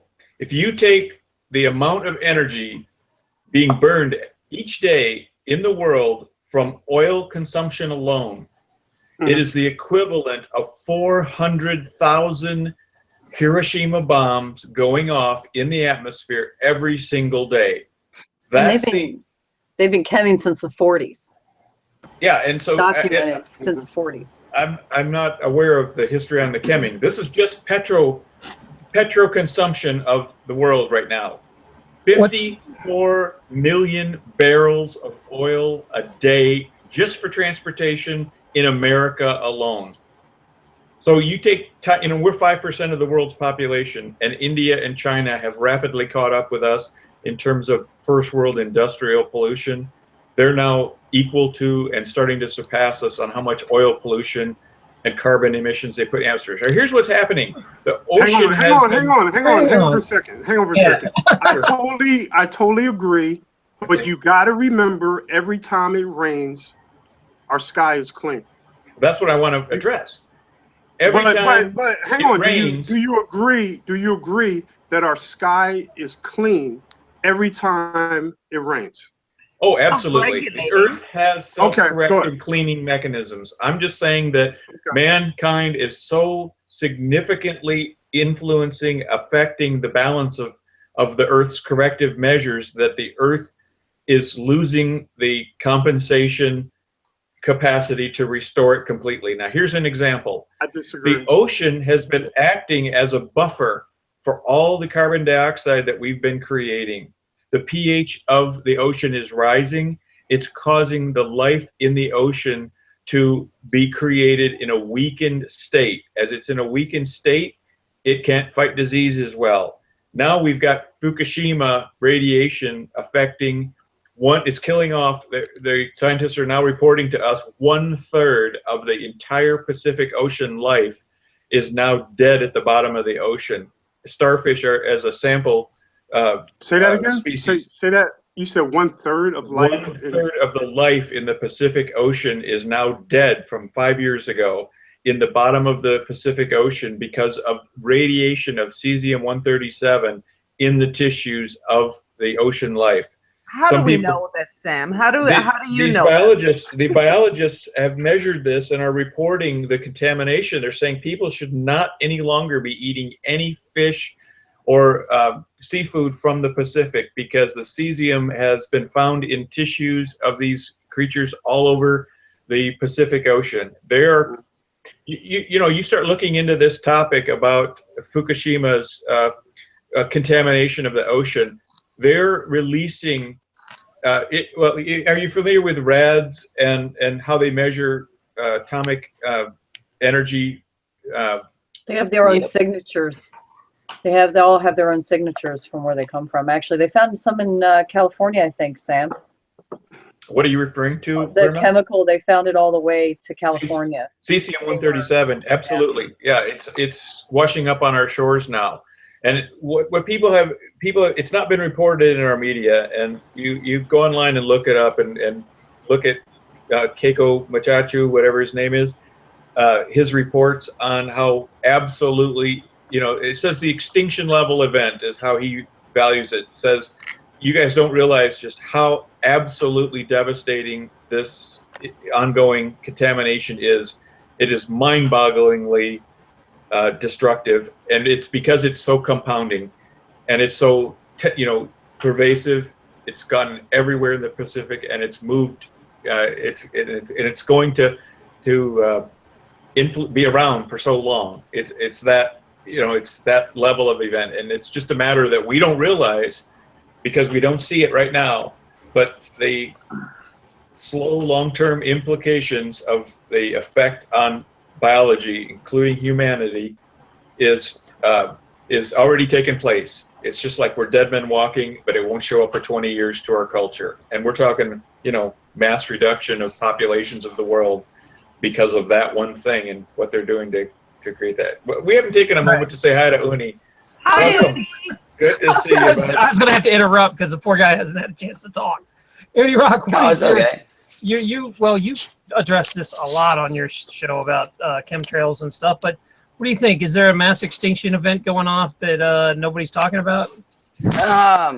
Well, I'll go as far as to say that the data, in my opinion, it's there that there is a reduction in ocean life and an extinction in the natural, there's a lot of animals that are now extinct or in the danger of, but it's hard to tell why and what's going on. I do like what Sam said about aluminum in the atmosphere. I just showed 2 nights ago or yesterday some documents from Harvard that are straight from Harvard. Like, I don't go off any documents from a third source. I always go back to the source. And, they are spraying aluminum to try to prevent global warming. And I've linked this to the North Pole and why we see it 30, 40, 50 years ago covering an entire space in the northern hemisphere at the very top. And now it's gone. It's all water now. And there's a huge lake. Well, they call it a lake, but it's actually just a huge emptiness where there was ice and now there is not. That's why we won't have polar bears in 5 or 10 years. But I do see the evidence, and they are spraying aluminum in the upper layers to, especially where the ozone has depleted. They're spraying aluminum to reflect the light back up, but it also holds heat in because the light has to reflect out as much from the ground as it does from up top, but not as much so. Also, I thought it was interesting that in the ancient texts, it says that that's why the Anunnaki needed gold, was to put this in their atmosphere so that when they went on an elliptical orbit, which is interesting, but it would hold heat in. But yeah, I mean, it all links together. It's all weird. I think every conspiracy is linked together. So I still have to beg the question. Are you guys saying that aluminum stays in the air even after it rains? Well, they're not laying the altitude it in the air. It was at. They're not putting it in the air. They're putting it in LEO, in low Earth orbit, or a little under in the stratosphere, and it's affecting the Schumann resonance also. Actually, they use radiation like microwave and other things to heat up parts of the ozone and try to cool it other ways to try to reverse the effect that's been done. And it is there. But the thing is, what people are saying is it's not causing a difference. So they're not using an airplane; they're using a rocket. They're using balloons. They're using. I can actually bring the company up. See, that's what I did. I actually was like, this can't be true. So I took the Harvard article and linked in all of the executives to what companies they worked for, and it turns out one of them is a high altitude balloon company, and they're actually, but so it's happening. Now, a large portion of it does fall down in the rain. I think that's what Sam's trying to say, is that those sprays that they put up come down and then affect the wildlife and affect us. And they throw off the natural ecosystems, which they do. But we see other animals now springing forth to take advantage of this. Evolution, they say, happens very slowly, adaptation. is the process of evolution is the slow part. Well, adaptation is a little faster. You see animals that can that thrive in a high aluminum area, and you also see animals that die. So it's this big kind of thing that there's a big change happening now. I don't know about the extinction numbers. I don't know about the third of sea life. I'd love to read into that. I'm trying to wrap my head around this concept. How much aluminum and how many balloons would you have to put up to cover the entire sky of the Earth, where it will fall down and impact all of life? Well, they do it at different stages. Right. But they haven't even started doing it yet. They haven't even started. They haven't sent the balloons up, and they haven't. Now, according to them, I mean, there are conspiracy theories to say they've been doing it for years, but the facts that are put out, which these are just from the high sources, they're saying that they haven't done it yet. They're preparing for it. They haven't even done tests outside the laboratory on it yet. So, but other people say they've been doing it for years. I mean, it depends on the data you look at. The soil tests reveal that it's been going on for years. You can particularly notice it at the base of mountains. We're talking about the San Andreas Mountains in California. We're talking about the Black Mountains of West Germany. What happens is clouds have a tendency to dump the highest percentage of their rain as the elevation begins to incline against the face of a mountain.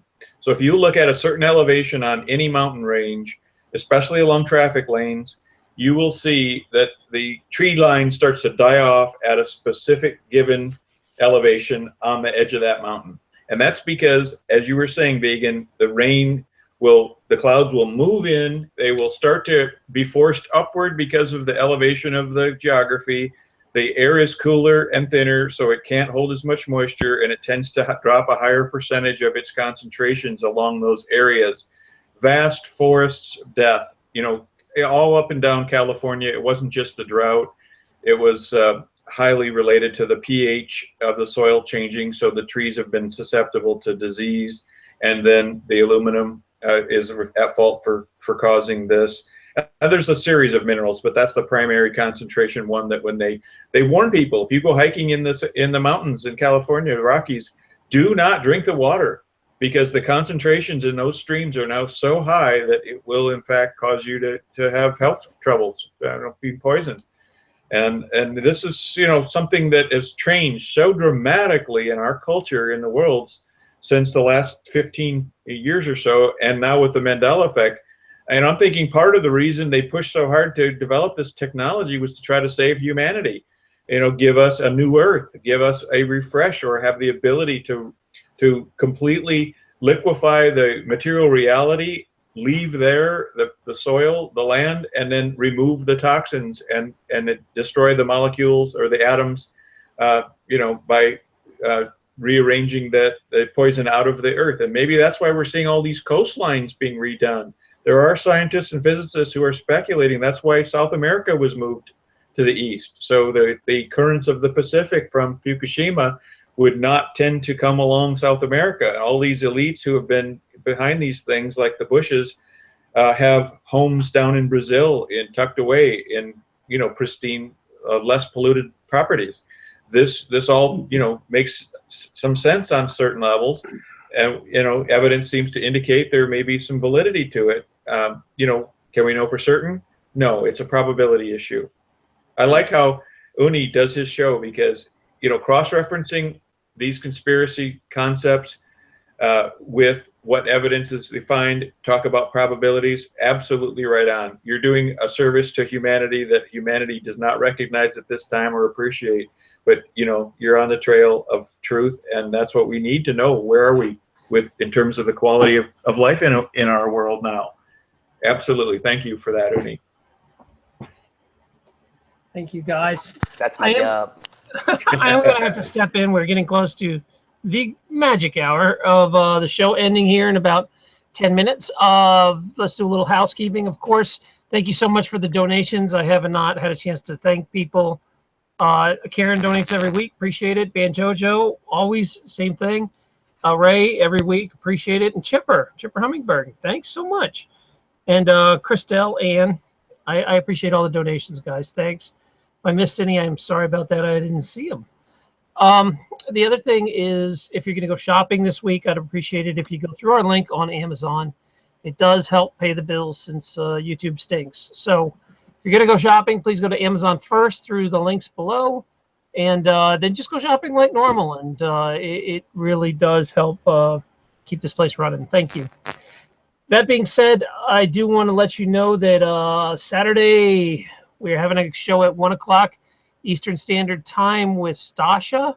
Stasha is writing a book about the Mandela effect. We're going to learn all about what's going on with her and her take on it. She's got a little different take. The also coming up the following week is the Porcupine Freedom Festival. So during Pork Fest, I don't know if I know I won't have a show Thursday night. So Unirock's probably going to take my time slot there and take over the next Thursday. But I probably will do a show maybe Tuesday. And hopefully I can bring my camcorder up there and get a couple interviews with, I don't know, I know Burma's going. I don't know about Vegan, if he's still going or not. But so hopefully you guys will go. And then the following week, I come back on Thursday with Jinx Cat. We're going to find out, catch up with her and see where the heck she's been. So we got a lot of good guests coming up. I hope you'll stick with us. I'm going to go around and give everybody their last 2 minutes. Let's start with the quietest first. Is Burma, you want to go ahead and say your piece about anything we talked about tonight? It could be about purpose. It could be about sociopaths. It could be about chemtrails. Look at all the topics we cover. And like, I just want to say to Vegan, what's up with the laughing about the festival? Huh? What's up with that? Oh, call them out. Call them out. That's right. I haven't made a decision yet. I got some other things going on, and I'm not sure. I mean, like, it's gosh. You just say no. It's okay. We're not forcing you to do nothing. Oh, trust me. Nice to see you there, but whatever. Trust me. When it's time to say no, I will. But right now, I'm trying. I just got to see if I can get out of something. Plus, you guys are going down so early. I don't know if I can go down when you guys go. If I do go. Sorry. We just go for the weekend then. That's fine. We got to get set Yeah, that's up what I was thinking. You know. Yeah. Got a camper and stuff to do. So yeah, absolutely. You should come then. Be nice. But anyway, yeah. What do you say about the topics tonight? Just be nice to each other, man. Treat others like you want to be treated. That's all I got to say. I don't care if you're sociopath or not. Be nice. And that's really all I got. I'm tired tonight. Yeah, me too. I've been being a lot healthier and going to bed earlier, and people are yelling at me to go to bed in here. Could you guys drop the one of y'all that is a mod? Could you drop the Afterglow chat, please? People want to go talk already. So if you guys don't know, if you're new, we have a chat after this that you can continue chatting with about these topics or anything else, and it will be popping up. Oh, M. Hobbs, thanks for the donation the last second. I appreciate that a lot. All right, let's bounce it over to Dana. Ladies first. Ladies first. Well, it's been a very interesting conversation tonight. So I guess my idea of meaning of life is experience and consciousness. Of course, that's all wrapped up in love and hate and every feeling in between. But really, be nice to each other, just like Burma said. And Sam, I don't know what goes on in your head. How do you remember everything that you talk about? I holy smokes. But I love the fact that you were on tonight. Uni and Vegan and Taryn, thank you. And Burma, have a great night. I'm not going to be able to come to Discord tonight, okay? Because I'm too busy. Go pack. I know. I have to pack. I'm moving. I'm very excited. We're excited for you. And if you're around Saturday, though, if you want to take a break, I could use you in the afternoon if you want to. Yeah. Oh, I can't. I'm working. Okay. I'm sorry. No, that's okay. You got an actual job. I mean, yeah, kind of got a job. Kind of. Jobs. Real jobs. No. Well, it's not really a job. I have a psychic party on Saturday. So. That's a real, that's a job. It's still a job. It's awesome. So you guys have a great night. Thanks so much for having me on tonight. Bye. All right, Sam, you're up next. You got 2 minutes. 2 minutes, 2 topics. So like the Mandela effect, we haven't really touched a lot on it tonight, but as a treat, for those of you who haven't been following the human body upgrades, we now have another bone in our body, the only free-floating bone called the hyoid. It's on top of our larynx, and it is now a horseshoe-shaped bone that exists in our throat. It's the only body in the bone in the human body that is unconnected from any other bone. It's new. Xiphoid bone is another thing that has changed a bit in the last couple of weeks. It's the bone behind our eyes. It now has a butterfly shape, like from the Silence of the Lambs movie moth image that they have. It's that sort of shape. It's bizarre, but anyway, follow that if you're interested in that topic. And then for a treat, Hollywood has made a very fun and entertaining movie regarding issues around the Mandela effect. It's called Doctor Strange. If you haven't seen it yet, you're in for a real treat. I would encourage you to Love that a movie. big box Love of that popcorn. movie. Yeah, you So good. those of you who've seen it, yeah, it's a whole lot of fun, and it pays respect and opens the minds of a lot of people. They'll call it science fiction completely, but those of you who've known the Mandela effect experiences will see some real deep truths Just there. the thing that they drop in that movie is insane. Oh, it's amazing. It's totally amazing. And you imagine for a moment, I'll give you a little teaser on the concept. Imagine for a moment that all these things we're beginning to see have actually developed to a mature state, and a society has risen around the abilities that in their potential maturity. That's what you're getting in this story about Doctor Strange. It's a 1950s Marvel comic book concept, Doctor Strange, that has been upgraded with the theories of the Mandela effect put into 21st century science. And so, yeah, a lot of fun. Thank you all. Enjoyed the conversations tonight. Very stimulating, very important things to bring to the forefront for people to check up on further themselves during the week. Thanks so much for coming tonight. I appreciate it. Vegan, you're up, bud. 2 minutes. I don't need 2 minutes. You always say that. I never use it. I'm gonna say it until it resonates, and because I truly believe it. We only have two purposes in this one life.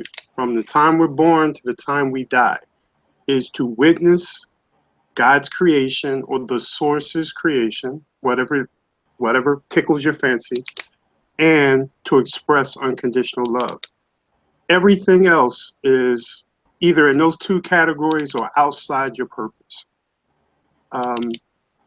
And I think when you really think about those two purposes that I've accepted, for me personally, you'll see value in it. You know, if you're not witnessing God's creation, you're missing out. You know, I think that's where happiness is. If you're not expressing unconditional love, that's where God is, you know. As far as the things we believe in, the things that we hold to be true, I think we're developed, and we have truth embedded within ourselves. And I think if we allow ourselves to let our true nature come out, we'll start seeing a lot more clearly in this one life. I think a lot of us are kind of drawn to different things for various reasons, which is great, because I think we should explore all things if we could. But I think the real truth exists internally inside yourself. We just have to come up with a cool way to tap into it, and I think it starts with communities like this. That's all I got to say. Thank you. Right on. Unirock, you go ahead and give us your two. Did he go? Unirock? I think he fell off. Is he done? All right. Damn it. All right. Bye, Uni. All right. So I guess it's to me. I appreciate everybody showing up tonight. Sorry. Here he comes. Here he's there we go. Unirock, where's your last two minutes, man? Sorry about that, Doc. I got some connection problems. Yeah. yeah, guys, you know, I say it on my channel every day. You know, just do the research on anything you find yourself. Make up your mind. You know, don't get involved in anything until you see a piece of evidence, and then search it out until you have verification. If you get lost too much before that, you'll won't come back. So, you know, you got to rock out every day, all day long, man. That's the only thing to do, only way to live. Absolutely. I'm doing a show in a little bit. Come rock with me. I'm done. Thanks, guys. Good luck with your show tonight. If you guys want to keep going, who's answer your phone? All right. Guys, that's all I got to say tonight. I appreciate you hanging with me. I'm sorry the main guest was only on for a half hour. I'll try to book him again. He's got a really interesting story. At least you caught a half hour of him. And check out his website. It's linked below. His YouTube channel as well. That's all I got to say. If everybody else wound up everything they want to say. And we're going to carry this conversation over to the chat room. We've dropped some links into the chat area so you can continue chatting over there. So, you know what I'm going to say, right? Be positive, support each other, be nice to your cat. I'll see you Saturday. Bye, everybody.